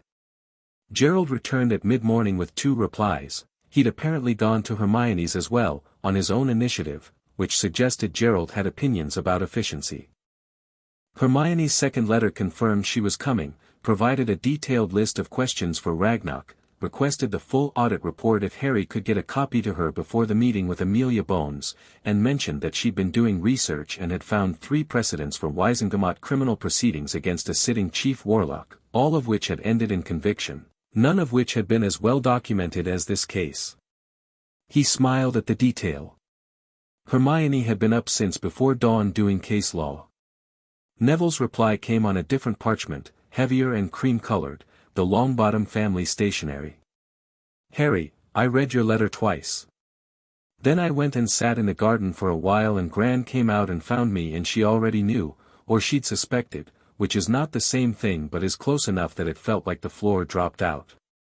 Gran has known something was wrong since I was 5. She thought it was grief, my parents, you know, or just how I was. But she'd taken me to a healer once, just to check, and the healer had said my core was normal for my age and Gran always thought that was wrong because, she was very quiet when I told her. And then she got up and put on her hat, the vulture one, which she only wears when she's about to do something serious, and she said, and I'm writing this exactly, I will contact Ragnarok. I will also contact Augusta Longbottom's legal representative. And if Albus Dumbledore is in the same room as me before this is resolved, I will make choices I have been contemplating since 1987. So Gran is in. I'd like to come to Hampshire. Gran says she'll manage the Gringotts part herself and send me after. Can I bring Trevor? He gets anxious when I'm away. Thank you for telling me plainly. I didn't know how much I needed someone to do that until you did. Neville. Harry set the letter down and looked at the window for a moment.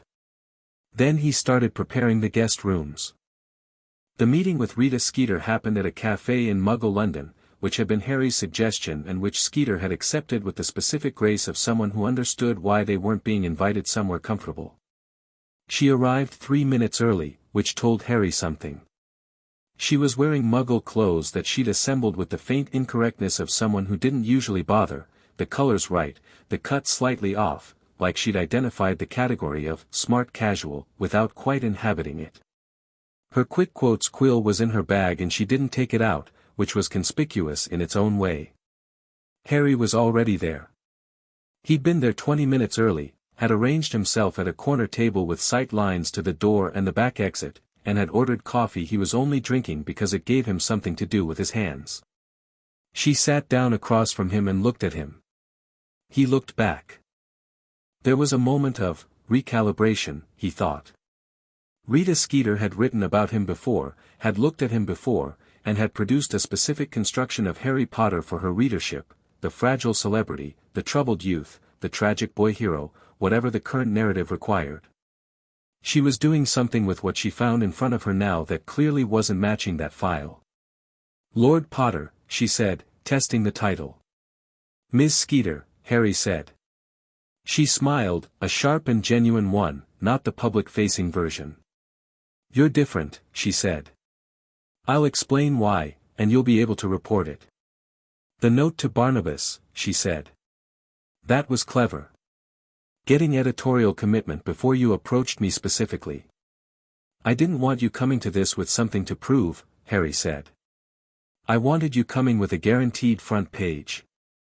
Skeeter looked at him for a moment with her beetle green eyes and the professional curiosity of someone recategorizing rapidly. All right, she said. Talk. Harry talked. He gave her the shape of it first, the audit, the scale, the removal, the legal proceedings, and watched her face go through the stages, professional interest, sharpened attention, and then a kind of absolute stillness that he'd never seen on Rita Skeeter's face before and which he understood was her actual response, unperformed, the response she had before she decided what to do with it. 209, she said. Yes. On a child. Since I was 2 days old. She picked up her coffee, looked at it, and put it back down. I looked into Dumbledore, she said. 3 years ago. Before you started at Hogwarts. There were things that didn't add up about certain ministry appointments, certain legislative decisions. I started pulling threads. She paused. My editor at the time told me to drop it. Said it was political risk with no evidential base. And now you have an evidential base, Harry said. Now you have one, she said. Which is different and better. She looked at him steadily. You said terms. Everything I give you, you clear with me before publication. She started to object and he cut her off, not rudely but without room for argument. Not because I'm censoring you. Because I need the timing coordinated with the Wisengamot filing.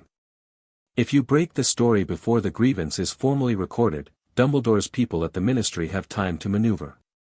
The story and the filing have to land within the same 12-hour window. She considered that. He watched her work through the logic. Exclusivity, she said. Exclusive first interview after the hearing. Full access to the Gringotts documentation once it becomes public record. He looked at her. And I'll give you the financial records too. The accounts drawing from my trust for 14 years. Her eyes went sharp. He was taking money. Payments to individuals I haven't fully traced yet. But I will. He held her gaze. I'm not giving you Dumbledore. I'm giving you the full story, all of it, every layer. Which is more than Dumbledore. Rita Skeeter sat back in her chair and looked at the table and then at the window and then at Harry. She was doing something internal and he gave her the space for it. You know I'm not a good person, she said, which surprised him, the directness of it. I know you're a capable one, Harry said. I'm not asking you to be a good person. I'm asking you to print the truth because it's the truth and because it's the biggest story you'll ever have. Your motives are your own business. Something moved in her face. You're 14, she said. Yes, Harry said. Do we have a deal? She held out her hand. He shook it. One more thing, she said, not releasing his hand. The compulsions. The power suppression. She studied him with those sharp eyes. You said 40%. What's the other 60 like? Harry thought about the removal chamber, the magic rising in him like water finding its shape, the crystals blazing. I haven't found the edges of it yet, he said. Rita Skeeter let go of his hand and picked up her coffee with an expression that was something between admiration and the professional alertness of someone who has just confirmed a very good story. Neither will anyone else, she said, half to herself, for a long time. The letter from Madame Bones arrived the following morning, delivered by a ministry owl so official-looking it practically wore a badge. It was short. Amelia Bones did not waste words. Lord Potter, I have reviewed your communication and conferred with the senior legal advisor to the Department of Magical Law Enforcement. Your described evidence base, if accurate as presented, constitutes grounds for formal investigation under the Magical Persons Protection Act of 1847 and the Guardianship Misuse Statutes of 1923.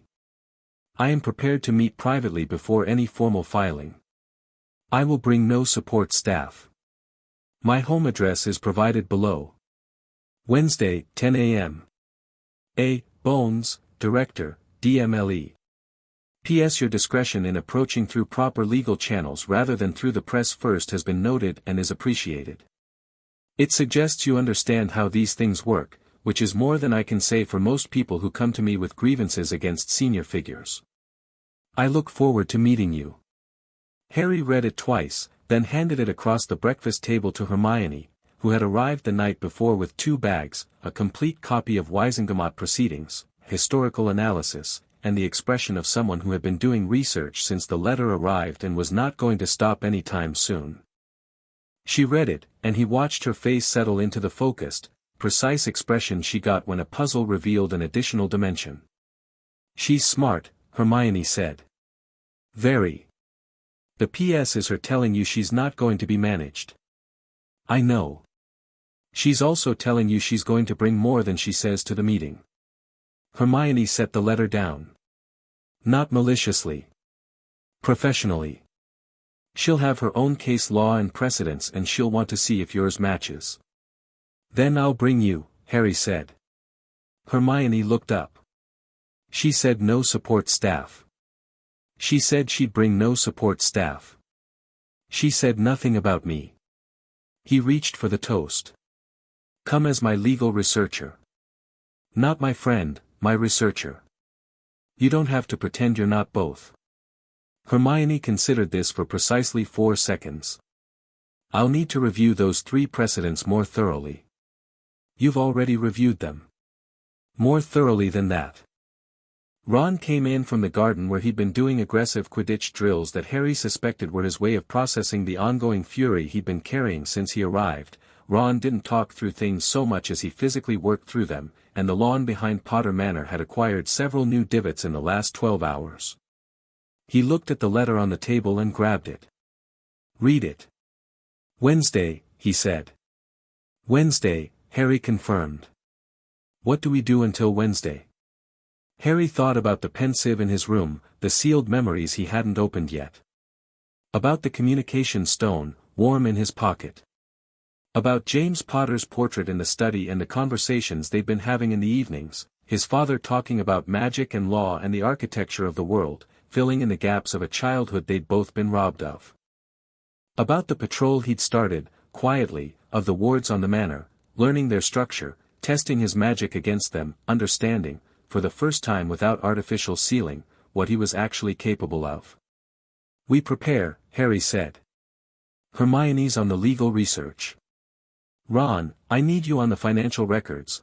Ragnarok is sending copies today and I need someone to map which payments went where, who received them.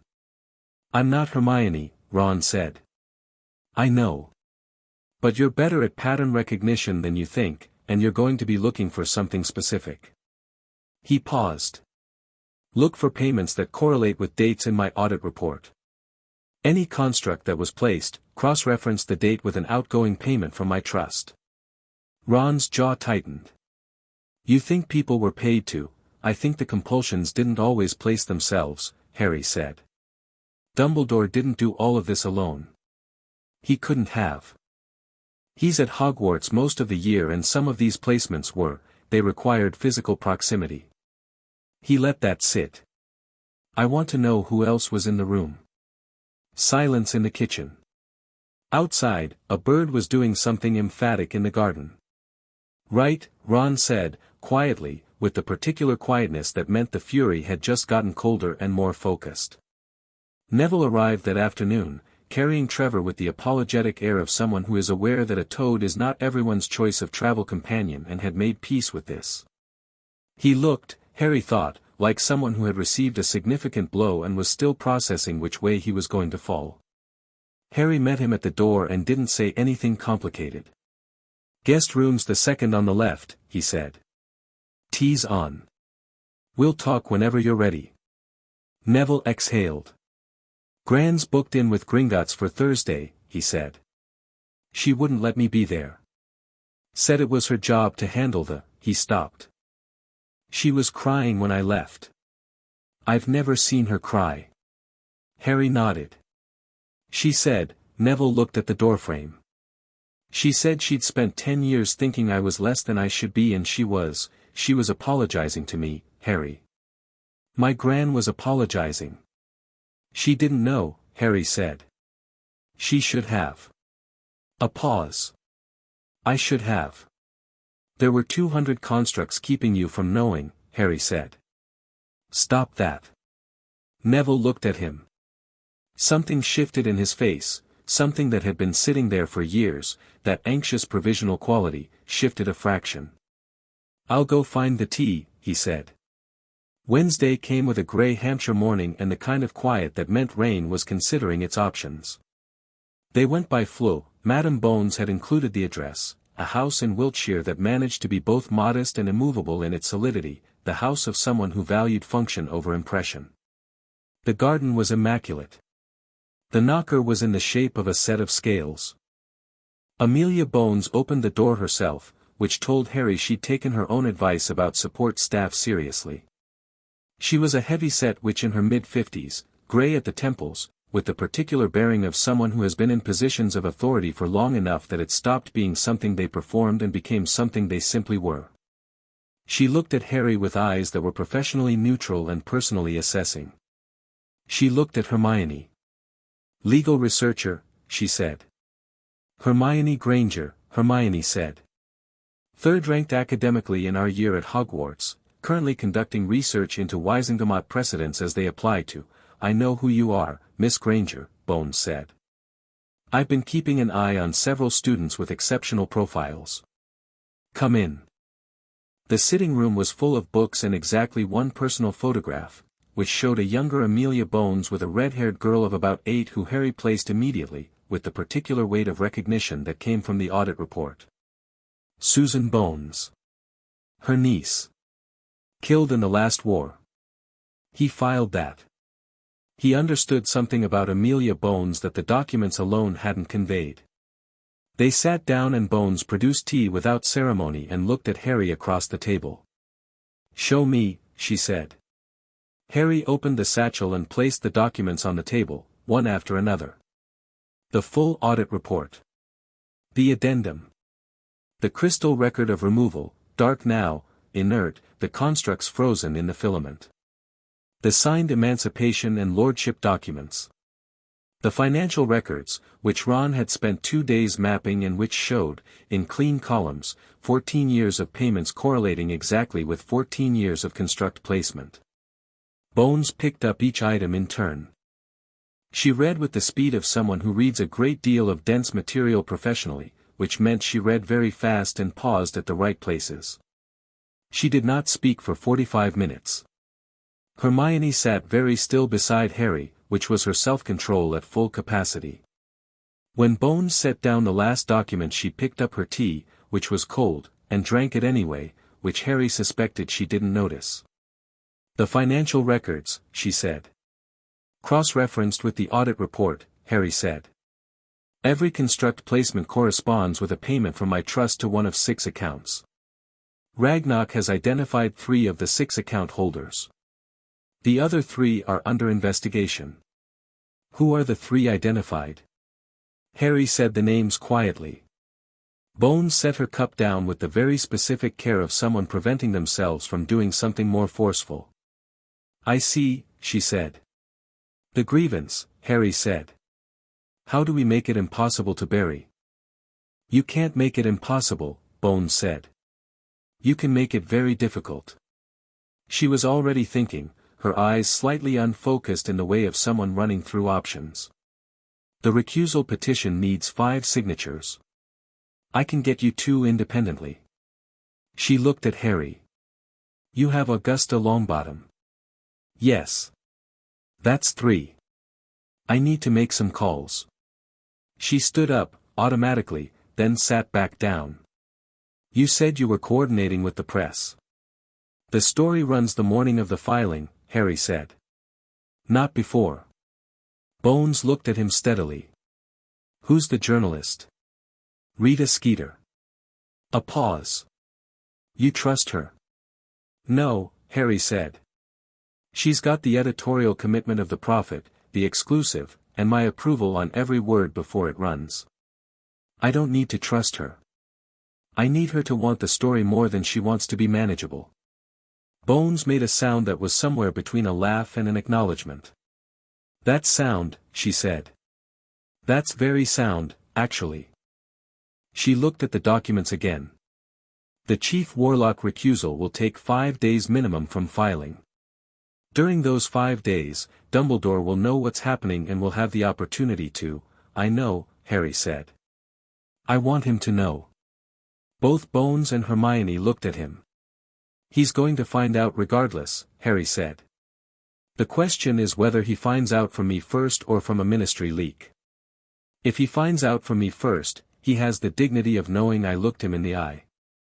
And, he paused, choosing the next part carefully, if he moves to obstruct the proceedings after being formally notified, that obstruction becomes additional evidence. Bones sat very still for a moment. You want him to try to stop it, she said. I want the record to show everything he does between notification and hearing, Harry said. Every call, every favor, every piece of pressure he puts on anyone in that building. Because the story isn't just 200 compulsion charms. The story is a man who has spent 30 years operating above the law, and every move he makes to protect himself is proof of it. There was a silence in the sitting room. Outside, the gray morning had made its decision about rain and started. Hermione was the one who broke the silence, quietly. We need to notify him, she said. Formally.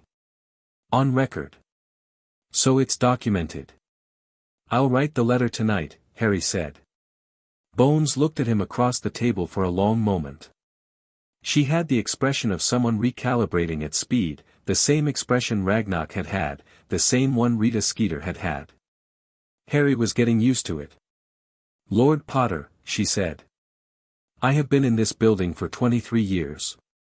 I have prosecuted cases against Death Eaters, ministry officials, and one memorable incident involving a former minister and a cursed garden gnome. She paused. I have never been as confident in a prosecution as I am in this one. Because of the evidence, Harry said. Because of the prosecutor, she said simply. Harry looked at the rain on the window. He thought about his mother's letter, the last paragraph, the handwriting going large and less even. He thought about the removal chamber and the magic finding its proper shape and the feeling of the stone chair under his hands. Tell me what you need from me between now and the filing, he said. Bones picked up a fresh piece of parchment. Everything, she said. That evening, Harry sat at the desk in the study with the window open to the sound of rain and the portrait of his father awake in its chair, and he wrote the letter to Dumbledore. He wrote it the way he'd written everything since the removal, without the compulsion-driven instinct to soften, without the loyalty binding pulling him toward warmth he didn't currently feel, without the fear fencing around the clearest possible statement of what had been done and what was going to happen. It wasn't cruel. He didn't need it to be cruel. Professor Dumbledore, you will by now be aware, or will shortly become aware, that I visited Gringotts Bank on my 14th birthday and consented to the removal of 217 magical constructs that were present on my person. The constructs have been removed. The full audit record is in possession of Gringotts and of Lord Potter's legal representatives. I am writing to notify you formally, as required by Wisengamot grievance procedure, that a formal grievance citing magical assault on a minor, guardianship misuse, and financial fraud will be filed within the week. The evidence base includes the audit report, the extracted constructs, financial records of payments from the Potter Trust, and testimony from Gringotts. I want to be honest with you, because honesty is something I've recently reacquired. I know you have a reason for what you did. I know you believe it was necessary. I know you love me, in the way that you love the plan you've built and the peace within it that I was meant to be. I am not going to hear that argument before the Wisengamot does. I need the record to contain the full truth, unmediated by your capacity to explain yourself. You are very good at explaining yourself, and I have spent 14 years being vulnerable to that. I'm not anymore. You should know that I don't hate you. That's the part you're probably most afraid of, that I'll hate you, that it will be rage rather than clarity. It's clarity. Clarity is worse, I think, for everyone involved. Enjoy the time before the filing. Harry James Potter, Lord Potter. He read it back. His father was quiet in the portrait. Too cold. Harry said. No, James said, after a moment.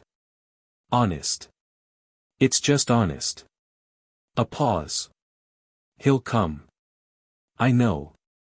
When he does, I'll handle it, Harry said. I know you will, James said, and there was nothing more to it than that. Harry sealed the letter, pressed the signet into the wax, and looked at it in his hand for a moment, this small, clean, absolutely final thing. He gave it to Gerald, who received it with professional gravity. Outside, the rain came down over Hampshire, over the overgrown garden and the dark windows of a house that was waking up, and somewhere to the north, in a castle full of towers and a summer's worth of quiet, an old man who had managed everything would open a letter and understand, for the first time, that one of his pieces had stepped entirely off his board. Chapter 4, The Prophet's Morning Edition. The letter reached Dumbledore on a Thursday evening. Harry knew this because Ragnarok had arranged for the delivery to be documented. Gerald was a village owl and left no ministry trace, but Gringotts had its own methods of confirming receipt, methods that did not require the recipient's cooperation and that Harry had not asked about too specifically because there were things about goblin intelligence infrastructure that he suspected were better appreciated in principle than in detail. The confirmation came Friday morning, a single line from Ragnarok, delivered. Thursday, 8:47 p.m. Read immediately upon receipt. Harry was in the kitchen when it arrived, eating toast while Hermione worked through a stack of parchment at the other end of the table and Ron mapped financial records on the floor, which was where he'd decided he needed to be to see the whole picture. He read the line from Ragnarok, set it down, and went back to his toast. He's read it, he said. Hermione looked up. Ron looked up from the floor. And? Ron said. And nothing yet, Harry said. We wait. Ron lay back down on the floor with the parchment. I hate waiting. I know, Harry said, and meant it, but the part of him that had once been compulsion-driven toward immediate action, toward throwing himself at every problem the moment it presented itself, was quiet now. The clarity Ragnarok had said would come after the removal was real, and it was nothing like calm. It was, in fact, the opposite of calm, a kind of high-frequency alertness that he was learning to work with rather than be driven by. He ate his toast and thought about chess. Dumbledore moved on Friday afternoon. Not toward Harry, not yet. The first move was inside the ministry, quiet and fast, the way a person moves when they've had the night to think and have decided on a response. Harry learned about it from Amelia Bones, who sent a terse 3-line note by Ministry Owl that arrived at Potter Manor at 2 in the afternoon. Fudge called to a meeting this morning. Duration 2 hours. My office has been asked to defer any preliminary legal consultations on matters involving senior magical figures until appropriate procedural review. This instruction has no legal basis and I have declined it. It confirms your prediction. Up. Harry showed it to Hermione. She read it twice. He went to fudge, she said, with the tone of someone confirming a calculation. Fudge is the easiest lever. Dumbledore's been managing the minister for years. Harry looked at the note. He's not trying to stop the filing yet. He's trying to slow it. Buy himself time to understand the full scope of the evidence. Which means he doesn't know what Gringotts has, Hermione said. He knows they have the constructs. He may not know about the financial records. Harry set the note down. We file Monday. Before he has the weekend to build more infrastructure. Hermione picked up her quill. I'll contact Ragnock and Madam Bones. Ron sat up from the floor. What do I do? Get me the final map of the financial records. Everything traced as far as it can be traced, question marks where it can't. I need it tonight. Ron looked at the organized chaos of parchment surrounding him on the floor, and then at Harry, and then back at the parchment. Tonight, he confirmed, and reached for a fresh sheet. Saturday morning arrived with the specific clarity of a late summer day that has decided to be beautiful without apology, the sky a clean sharp blue and the garden outside catching light in the way overgrown gardens do when they've been left to their own devices long enough to become architectural. Harry was in the garden at dawn. Not for any strategic reason, he'd woken early and the house was quiet and he'd gone outside because outside was there, because he was learning, in these first weeks without the suppression, that his body had opinions about where it wanted to be and that following them wasn't self-indulgence, it was intelligence. His magic was alive in him in a way it had never been, not performing, not serving a purpose, just present, like an additional sense that had always been there but muffled. He stood in the knee-high grass and let it be present. Then he raised one hand, almost experimentally, and the grass around him flattened in a perfect circle. He hadn't decided to do that. His magic had, and then checked with him about it, which was new and interesting, not uncontrolled, not unsafe, just more present in the conversation between will and capability. He thought about the audit report. 40%. He thought about 14 years of magical education conducted at 2/5 of his actual capacity, every spell a struggle that shouldn't have been, every lesson harder than it needed to be, and underneath all of it, a depth he'd never been allowed to access. He raised both hands and felt it properly. The garden responded. Not dramatically, he wasn't doing anything intentional, but the air shifted, the dew on the grass caught and refracted, the overgrown hedges rustled without wind. His magic moved outward the way a breath moves, natural and encompassing, and for the first time he understood what the Goblin report had meant by unusual architecture. He let it settle. Brought it back in. Breathed. Behind him, the back door opened and Neville appeared with 2 cups of tea, looking like someone who'd been watching for a minute before deciding to interrupt. That was, Neville stopped. Different, Harry supplied. I was going to say extraordinary, Neville said. He came down the steps and handed Harry a cup. Did you know it was going to do that? Not really. Harry looked at the garden, the perfect circle of flattened grass. It's still new. Like, you know when you've been sitting on your foot and it goes numb, and then the blood comes back. And it hurts. And then it doesn't. It just feels like your foot again. He looked at Neville. Like that. Except the foot is, the metaphor breaks down. Neville laughed, and it was a fuller sound than Harry had ever heard from him, the laugh of someone who was also, slowly, becoming more themselves. His Gringotts appointment was next week, pending Augusta's management of the preliminary steps, and the waiting had a texture to it, frightening and necessary in equal measure. How do you do it? Neville said. Not the magic. The planning. The legal stuff. The knowing what move to make. Harry thought about it honestly. I don't know if I'm making the right moves. I know what the goal is and I know what information I have and I go from there. He paused. Dumbledore always had a plan 3 steps ahead. I think the answer to that is not to have a better plan 3 steps ahead. It's to not be the kind of person whose moves are predictable. Neville looked at his tea. He'll come here, won't he? Eventually. Probably. What will you do? Talk to him, Harry said. And not be managed. He said it simply, like a statement of fact, not a declaration. Neville looked at him with those steady eyes, and Harry could see him filing it away. They stood in the morning garden and drank their tea, and the day moved around them, and Potter Manor held them both. Sunday was preparation. Harry met with Ragnarok by flow, a communication flow that Gringotts had established through the Manor's network, secure and unmonitored. The meeting lasted 2 hours and covered the formal filing procedure, the evidence package, and the specific legal language of the grievance. The grievance, as formally drafted, cited 3 counts: magical assault on a minor, being the placement and maintenance of compulsion class enchantments without consent on Harry James Potter from age 2 days to age 14 years. Guardianship misuse, being the deliberate suppression of the ward's legal rights, property rights, and magical development contrary to the duties of a magical guardian. Financial fraud, being the unlawful withdrawal of funds from the Potter Trust account for payment to individuals engaged in the ongoing assault.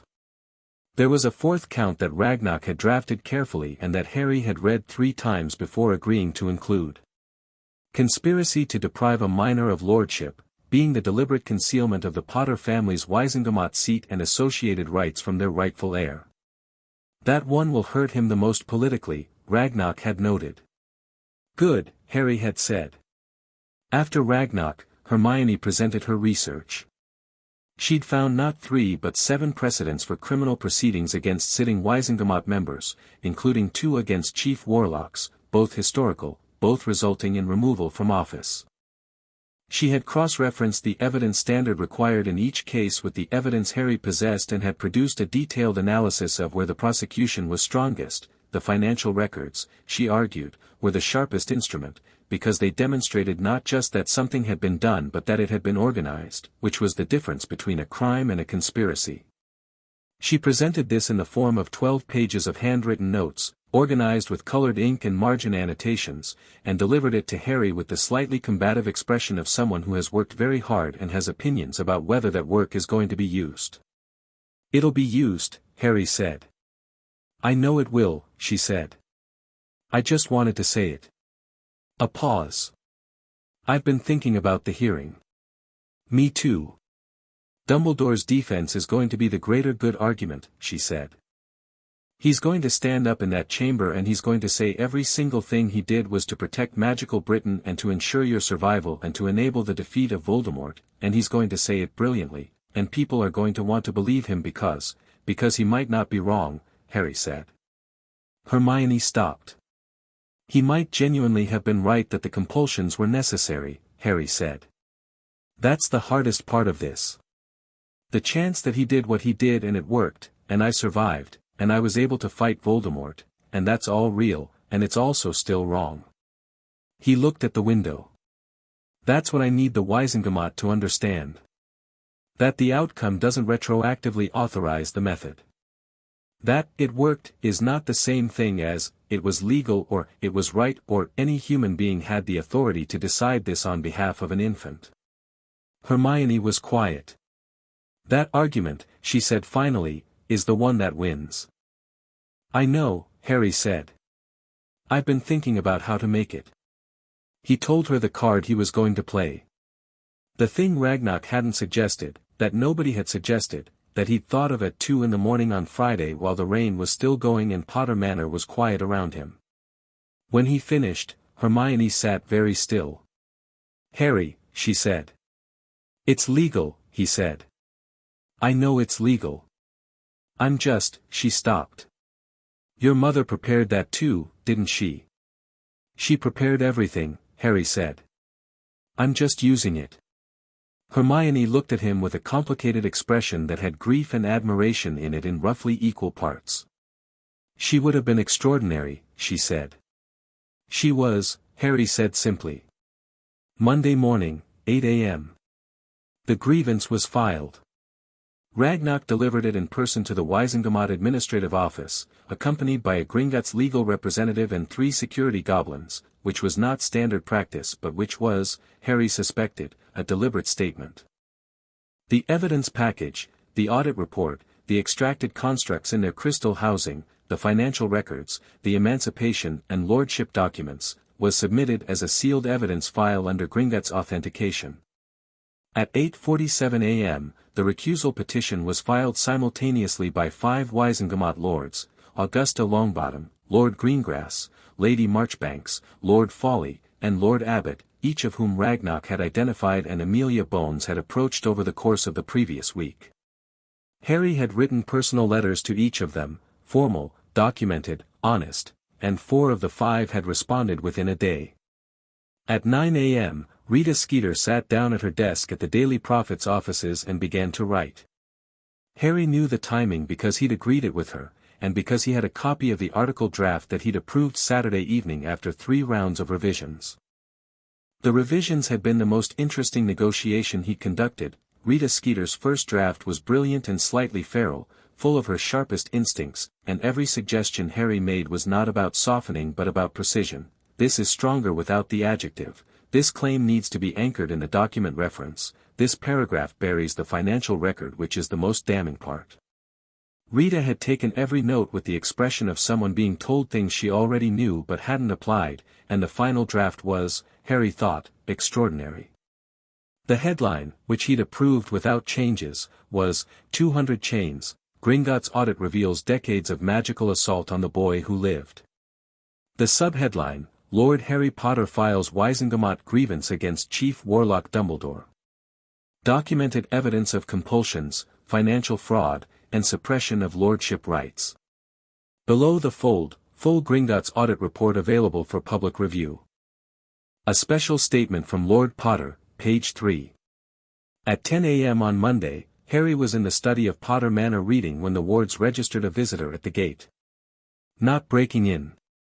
Not trying to circumvent the wards. Standing at the gate, which was the behavior of someone who respected the wards and wanted to be let in, or who wanted to be seen to respect them. Harry looked at his father's portrait. James was already awake and watching him. It's him, Harry said. It wasn't a question. Probably, James said. Harry set down his book and looked at the morning light on the desk. He thought about the letter he'd sent, you have until the filing. The filing was yesterday. Dumbledore had come today, which meant he'd respected the requested interval even in the middle of whatever crisis Monday morning was for him. Harry stood up. How do you want to do this?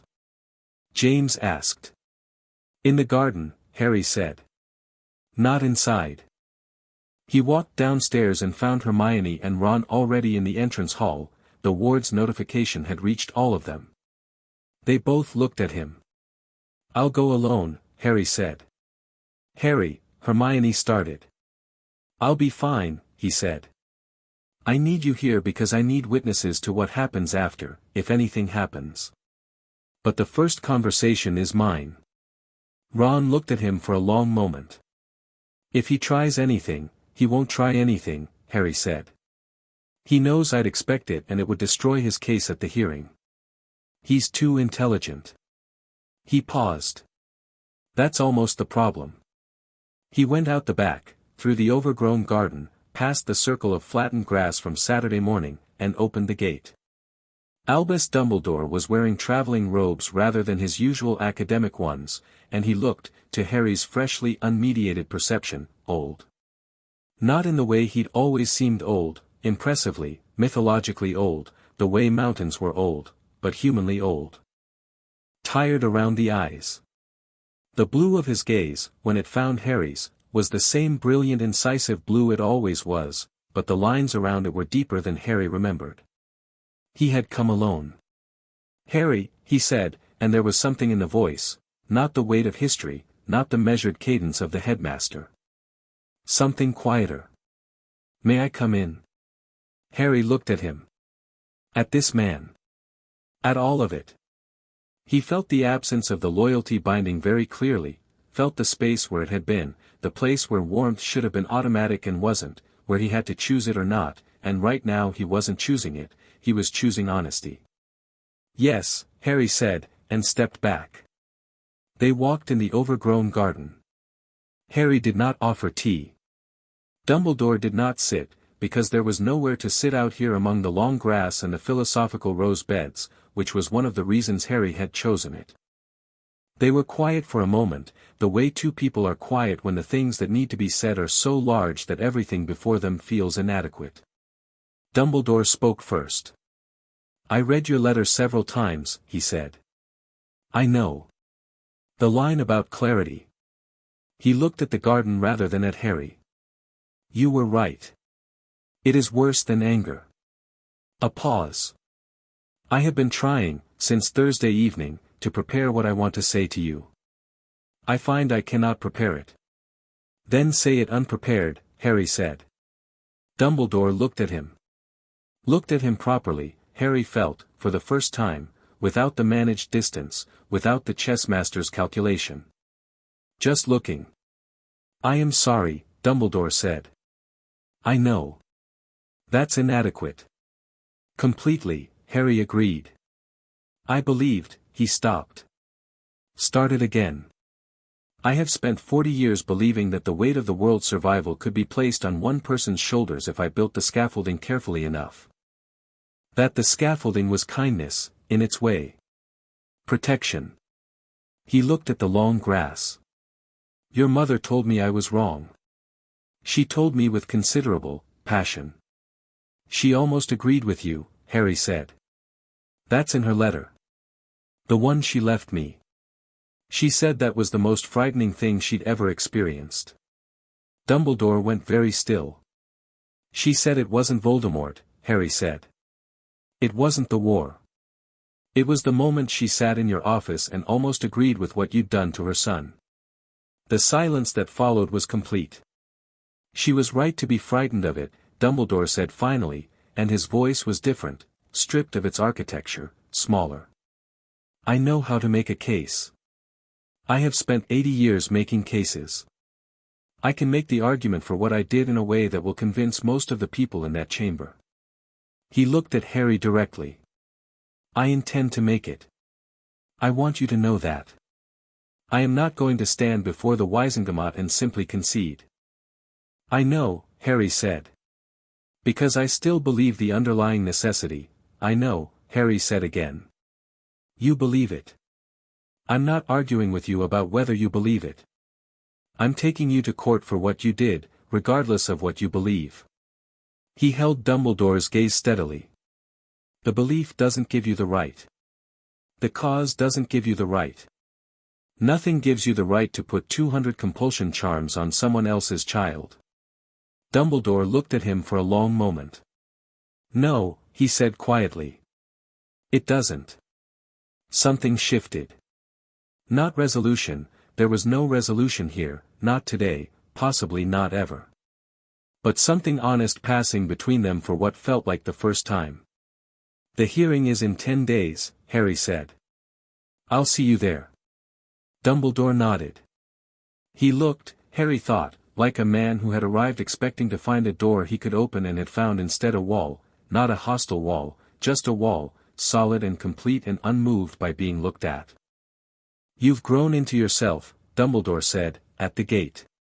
"Even in the last week, since Gringotts." A pause. "I find, rather against my instincts, that I am glad of it." "I know," Harry said. He watched Dumbledore walk away through the lane, straight-backed, unhurried, and entirely alone. Then he stood in the gate for a moment and let the feeling of it settle, not triumph, not satisfaction, not the complex tangle of grief and fury that was sitting permanently in his chest these days. Just the specific, grounded solidity of having said the true thing to the person it needed to be said to, and having said it without a single chain on him. He went back inside. The prophet hit stands at 7 the next morning.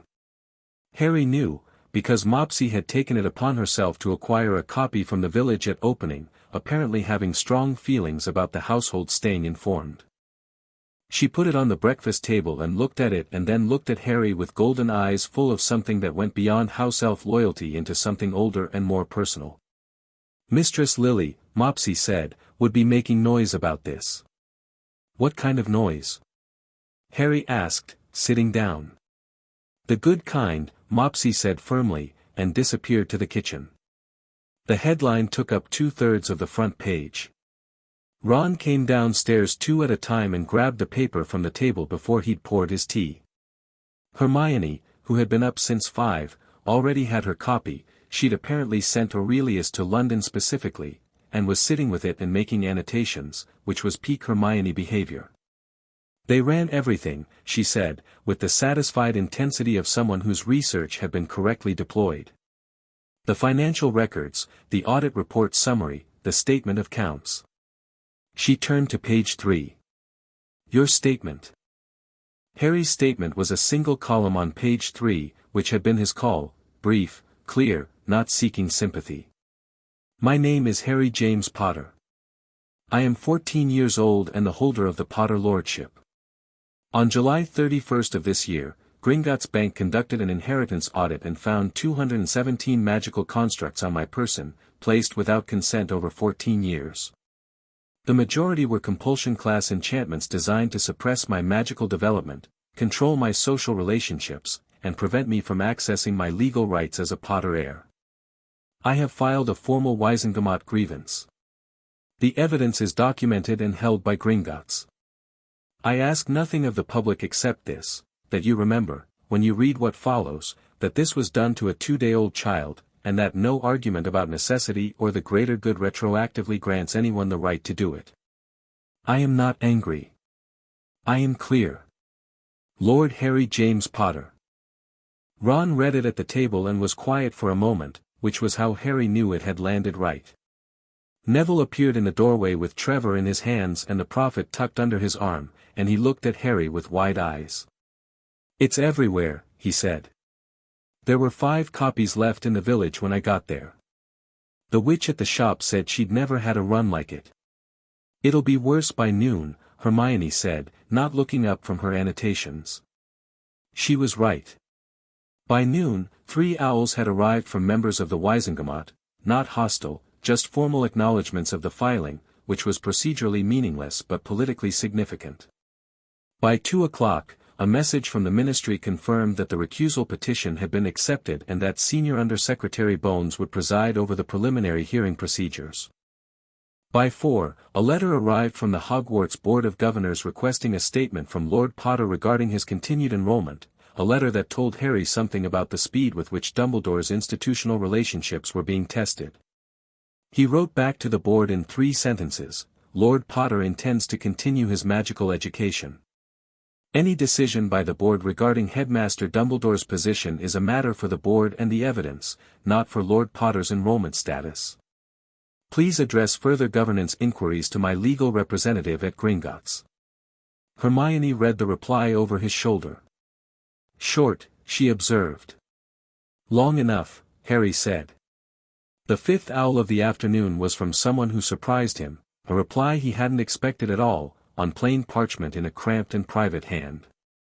Lord Potter, I read this morning's paper. I have information that may be relevant to your financial investigation. The 3rd untraced account, the one Gringotts has not yet identified, is mine. I did not know why the payments were made at the time. I know now. I will testify. It wasn't signed. But the handwriting, which Harry had seen on only one document before, a year-end letter acknowledging his satisfactory academic performance, was recognizable. He showed it to Hermione without a word. She read it. Set it down. Looked at Harry. That changes things, she said. It changes the hearing, Harry said. Not the case. But the hearing. He looked at the letter. Write to Ragnarok. We need to meet before the weekend. The weekend before the hearing was quiet in the way the air goes quiet before significant weather. Harry spent most of Saturday in the study with his father's portrait, not talking, or not always talking. Sometimes James just told stories about the marauders and Harry listened and laughed when the stories warranted it, because they often did, and because being allowed to know his parents as people rather than as martyrs and photographs was something he was going to take every opportunity for. Sunday evening, Hermione knocked on the study door and came in with 2 cups of tea and sat in the other armchair.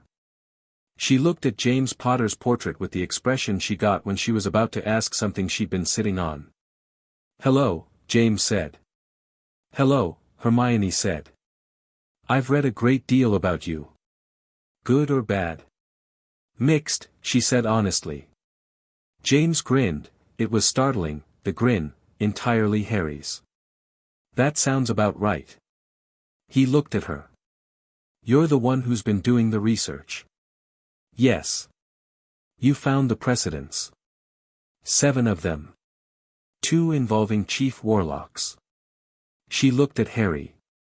"I've been thinking about tomorrow." "About the specific argument, we've been through it," Harry said. "I know we have. She set her tea down. "At the hearing. If it gets difficult. If Dumbledore makes the greater good argument and the chamber starts to shift toward him." She met Harry's eyes. "Don't let it rattle you. Don't try to match his rhetoric. You're not going to out-rhetoric Albus Dumbledore and you don't need to." "I know," Harry said. "You have the truth," she said. "You have documented truth. Every time it gets complicated, come back to the documents." "I know. I just needed to say it," she said, slightly defensively. "I know," Harry said, and smiled. She picked up her tea. James Potter watched them both from his frame with the expression of someone understanding something important about his son's life, the shape of it, the people in it, the way it had built itself around him even through the years of suppression. "She's good," James said. "She's the best person I know," Harry said. Hermione looked at the portrait and then at Harry and then at her tea, and did not say anything, but her ears went slightly pink. Harry looked at the window. At the Hampshire dark, the stars finding their way through the cleared sky, the garden below going silver and still in the moonlight. Tomorrow the Wizengamot would convene. Dumbledore would make his case. Harry would make his. And somewhere in the legal machinery of magical Britain, the question of who had the right to decide what one small person's life was worth would be put, formally and finally, to a vote. He felt his magic settle in him, quiet and total and entirely his own. He was ready. Chapter 5, The Hearing. The Wizengamot chamber was older than the ministry building that contained it. Harry had known this intellectually, Hermione had mentioned it, the chamber predating the surrounding structure by several centuries, built into the bedrock when the original magical governance of Britain had been something rawer and less bureaucratic than what it had become. But knowing it and standing in the antechamber outside it at 8:30 on a Tuesday morning were different experiences. The doors were black oak, iron-banded, and they were enormous, not in the way of grand entrances designed to impress visitors, but in the way of something built when the people who built it were thinking about permanence rather than aesthetics. They had the specific weight of things that had absorbed centuries of important events and were quietly indifferent to one more. Ragnarok was beside him, which was itself unprecedented. The director of Gringotts did not typically appear at Wizengamot hearings personally. He had dressed for it, formal goblin robes that were deep green and very fine, the Gringotts seal prominent, the whole effect communicating without words that the bank considered this case worth its director's personal attention. Amelia Bones was on Harry's other side, in orograde formal robes, a folder of documents under her arm that had been growing since Monday. She had slept, Harry thought, approximately as much as Hermione had, which was not a great deal. Behind them, Hermione, in the most formal robes she owned, which were Hogwarts navy and looked, on Hermione at a Wizengamot hearing, entirely correct. Ron, who had worn his best robes without being asked and had the set jaw of someone who had decided this morning how the day was going to go.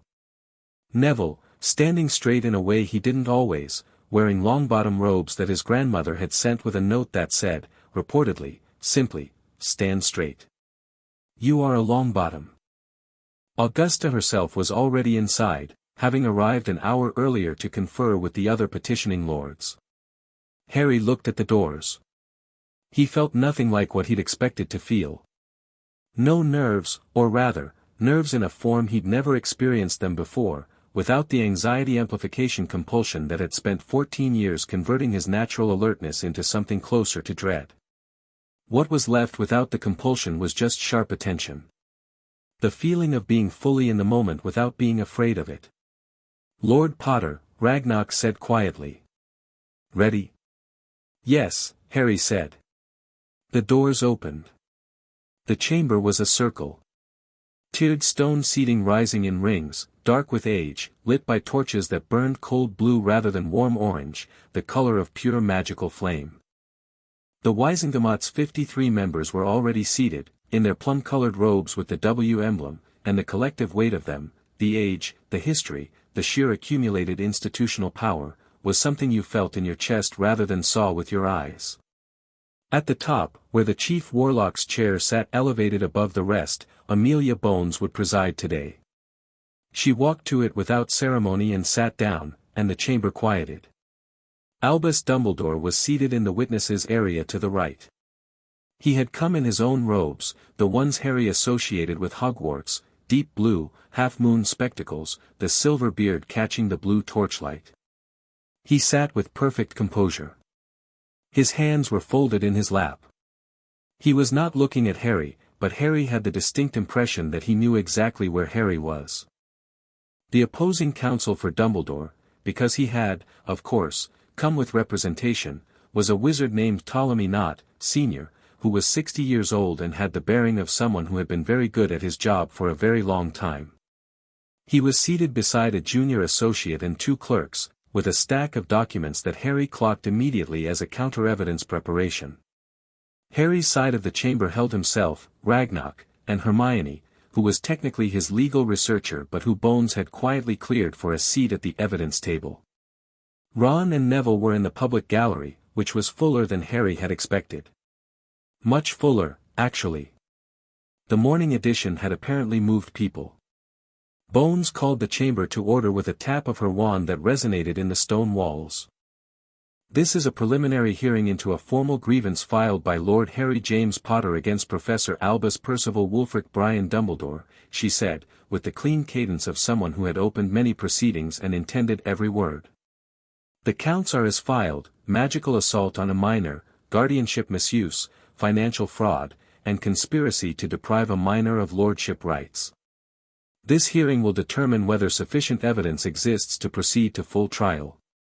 The chief warlock has been recused under the petition of 5 Wisingamott lords and will not preside. I will. She looked across the chamber with eyes that dared anyone to object to this arrangement. Nobody objected. Lord Potter. You have the floor. Harry stood. He had thought about this moment a great deal. About what to say first, how to frame it, whether to open with the evidence or the argument. Hermione had prepared 3 possible opening statements, each strong, each correct. He had read all 3 and then sat with them and understood that none of them were quite right, and had written his own. He had not written it down. It was too short to need writing.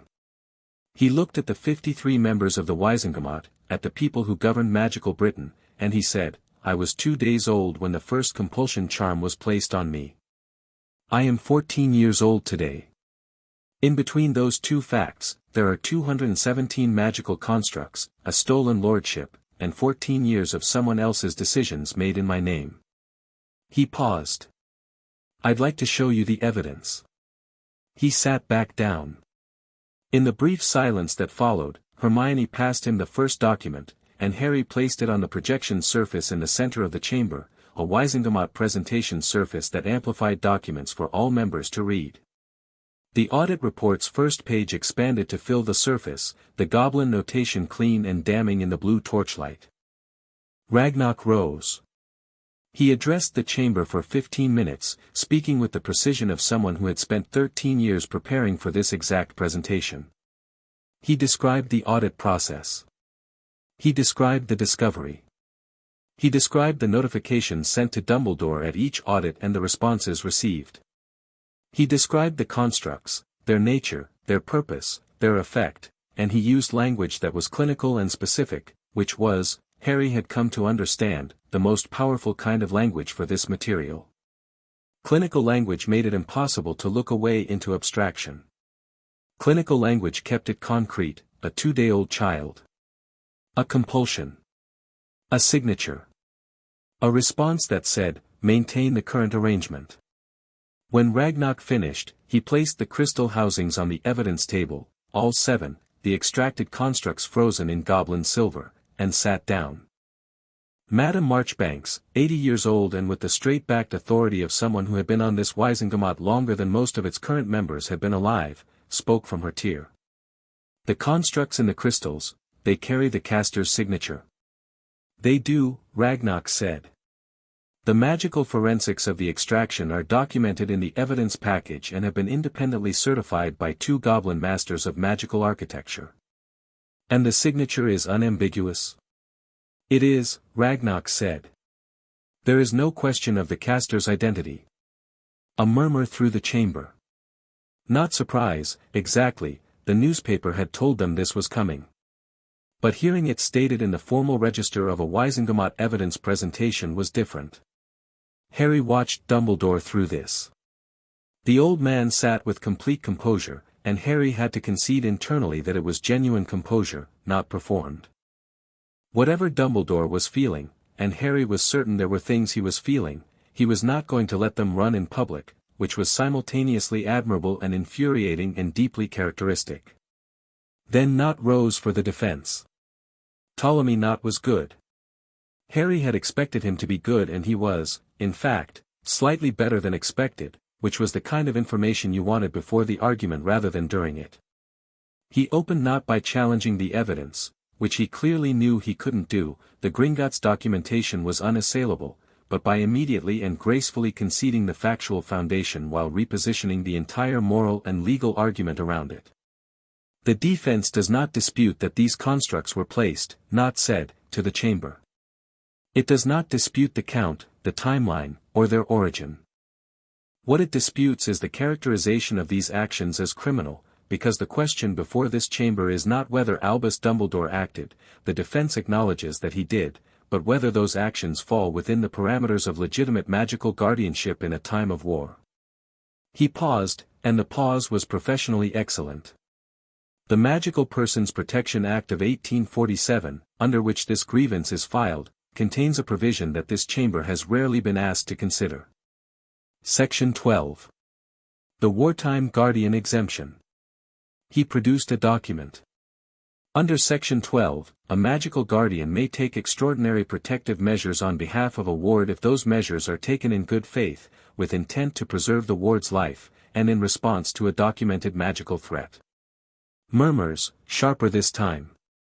Hermione's quill was moving. Harry didn't look at her. He kept his eyes on Nott. The documented magical threat, Nott continued, is not in dispute either. Voldemort. The war. The specific prophecy that designated Lord Potter, then an infant, as the central fulcrum of that conflict. He set down his document. Professor Dumbledore is prepared to testify that every construct placed on Lord Potter's person was placed with the sole intent of preserving his life, suppressing the magical beacon that would have drawn lethal attention to an infant in a time of active war, and ensuring that the prophecy's conditions could be met. He looked at the chamber.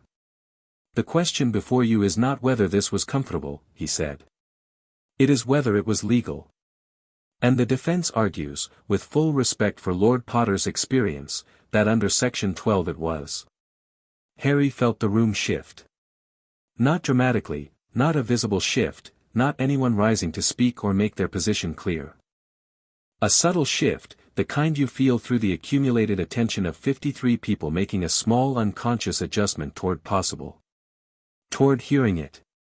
Toward the old man who had spent decades as the fixed star of their moral universe beginning to offer them a path to believing in him again. Harry had expected this.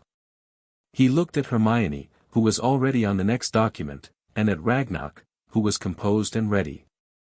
He waited for Nott to sit down. Then he rose. Madam Bones, he said, I'd like to address Section 12. She nodded. The wartime guardian exemption requires 3 conditions, Harry said. Good faith, preservation of life, and documented magical threat. He placed a document on the projection surface.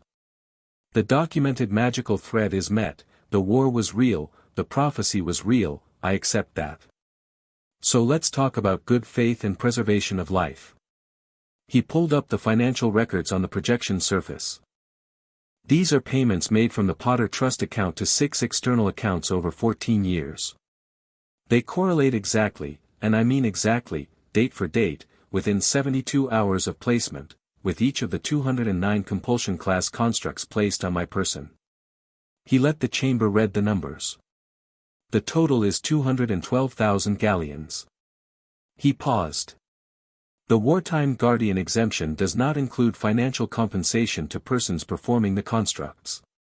Section 12 is a good faith provision. It exists to protect guardians who make difficult decisions under duress without secondary benefit.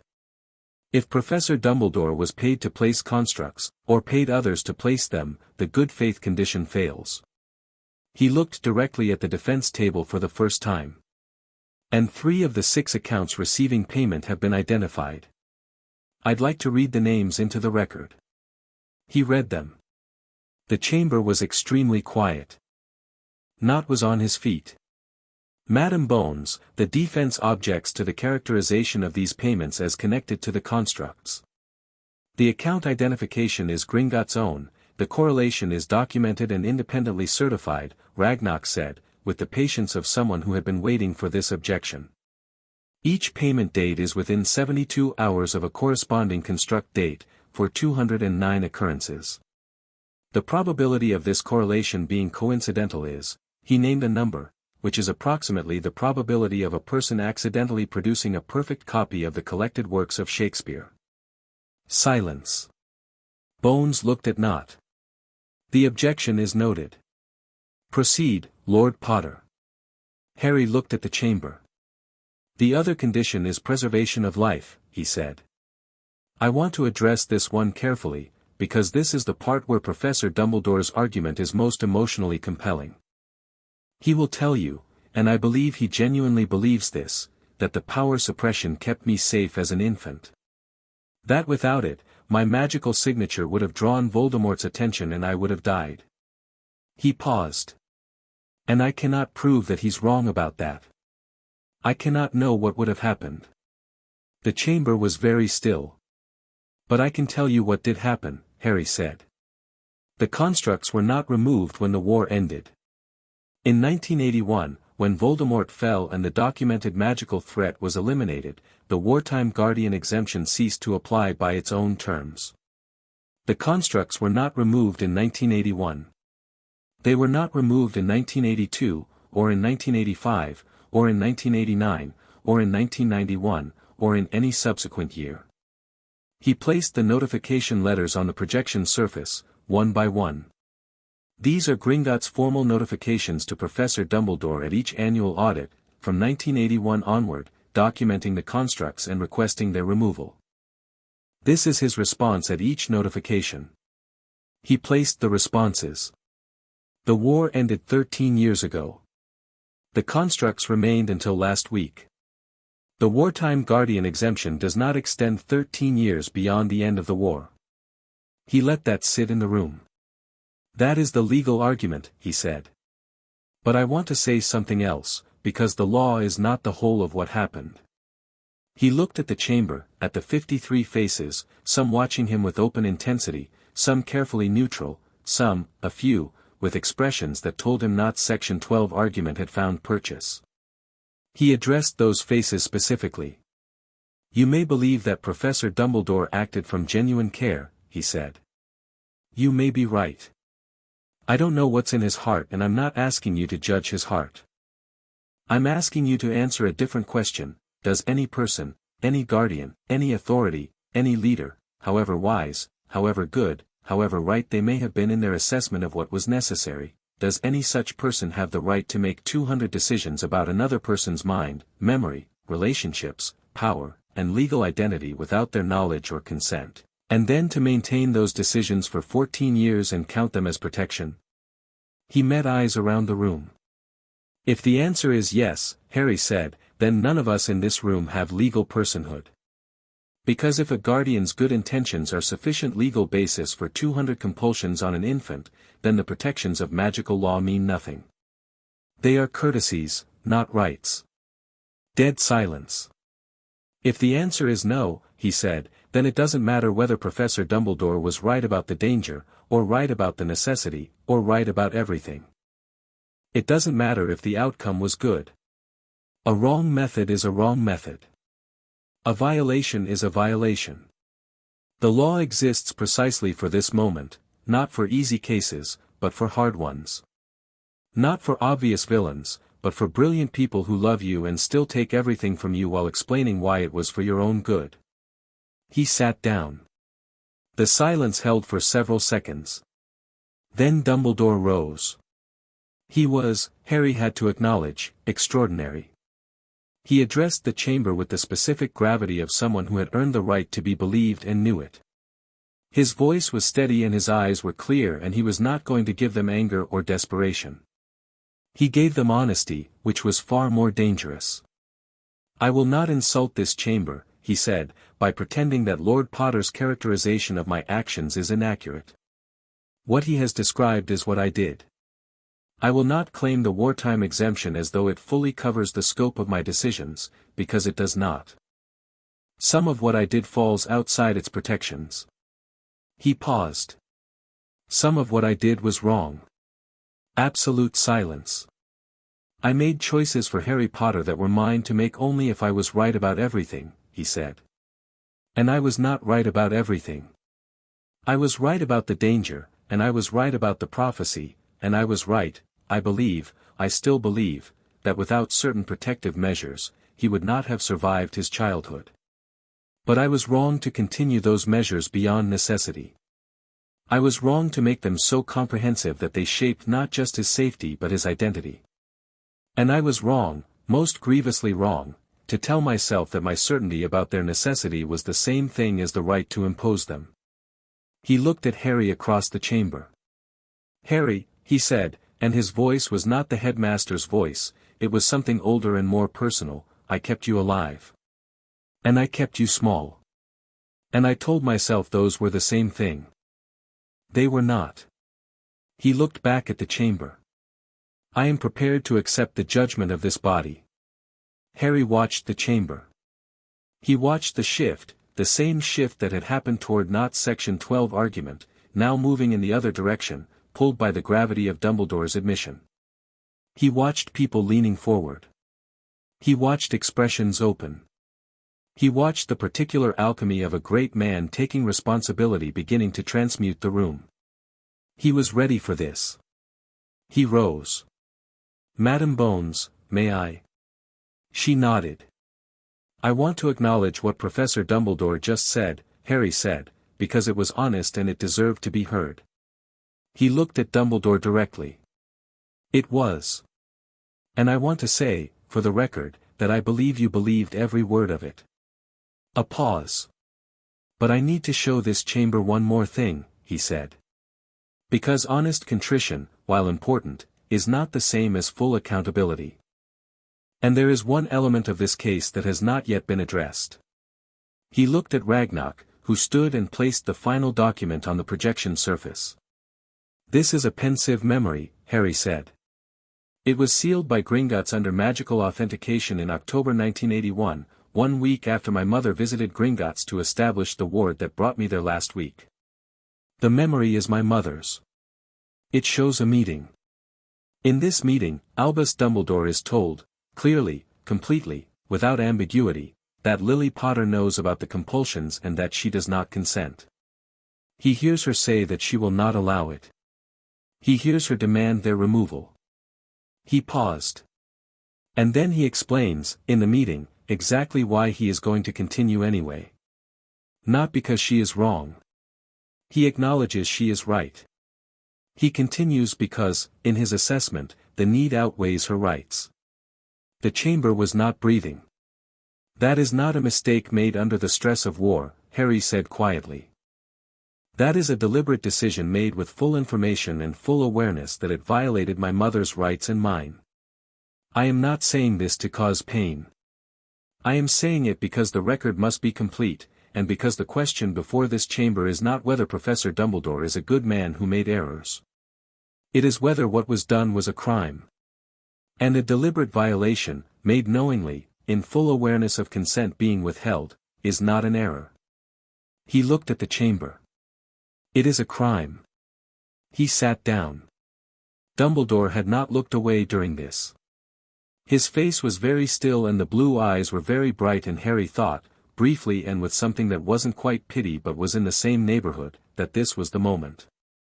This was the one card nobody had known he had. His mother's memory, sealed and authenticated, showing Dumbledore being told no and proceeding anyway. Not rose and made an objection about the authentication of pensive memories as evidence, which Ragnarok addressed in 45 seconds with the complete authority of someone who had anticipated exactly this objection. Bones called a recess of 20 minutes. In the antechamber, Ron handed Harry water without being asked. Hermione stood with her arms folded, not saying anything, which was her processing state.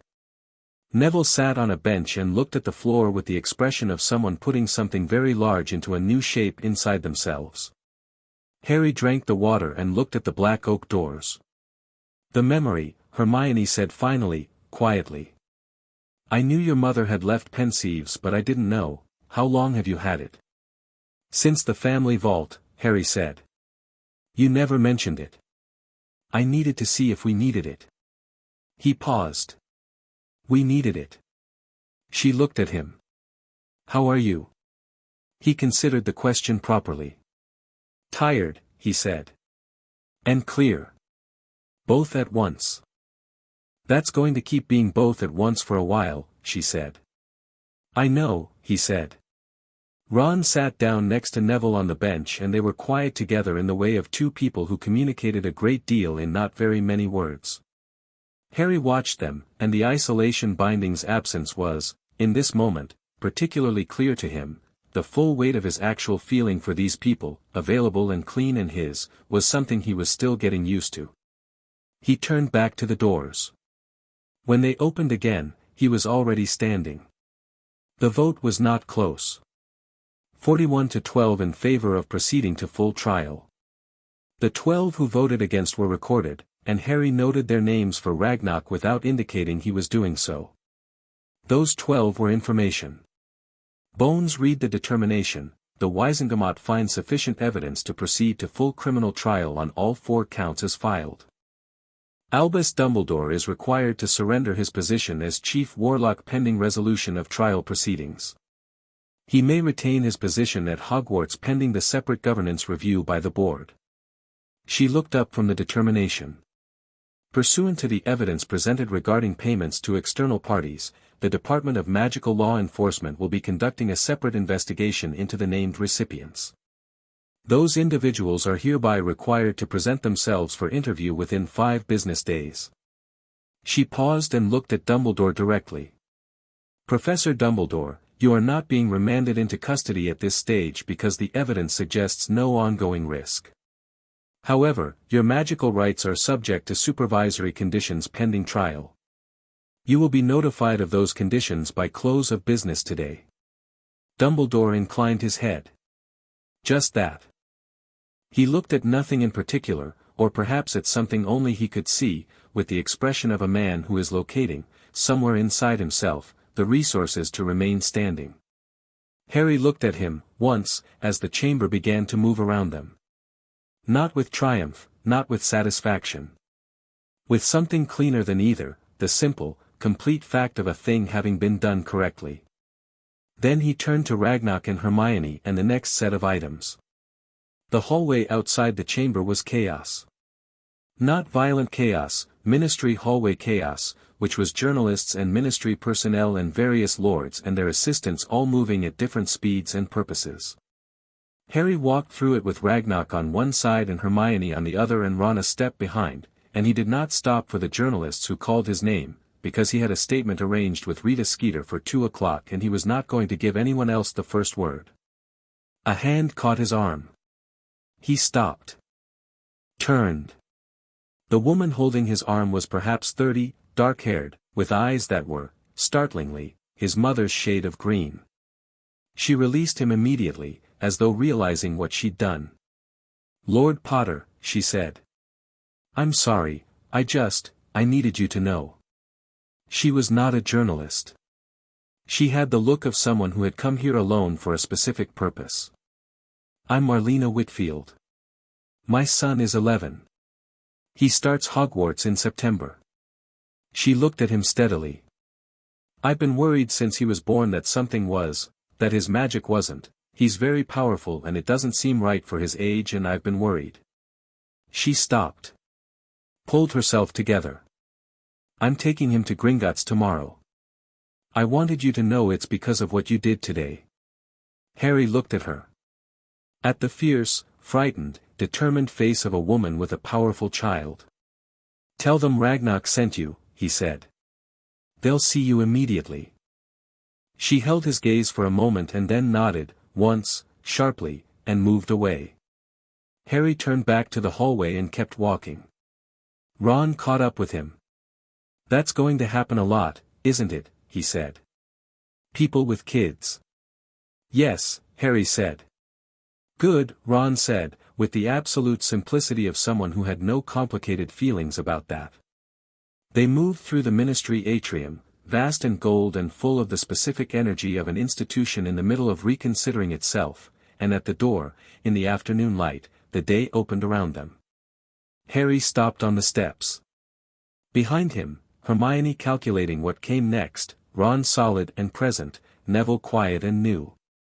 Ragnarok beside him, ancient and satisfied. Above them, the sky over London, clear and sharp and going on. What now? Neville said. 2 o'clock with Skeeter, Hermione said. After that, Neville said. Harry thought about the manor in Hampshire, the overgrown garden, the study with his father's portrait and the letters he'd read and the memories he hadn't watched yet. About a ring on his right hand and magic that had no ceiling anymore. About all the things that were still unfinished and all the things that had, today, been formally and finally begun. After that, Harry said, we go home. He walked down the steps into the afternoon, and the city moved around him, and not one thing in the world could tell him where to go.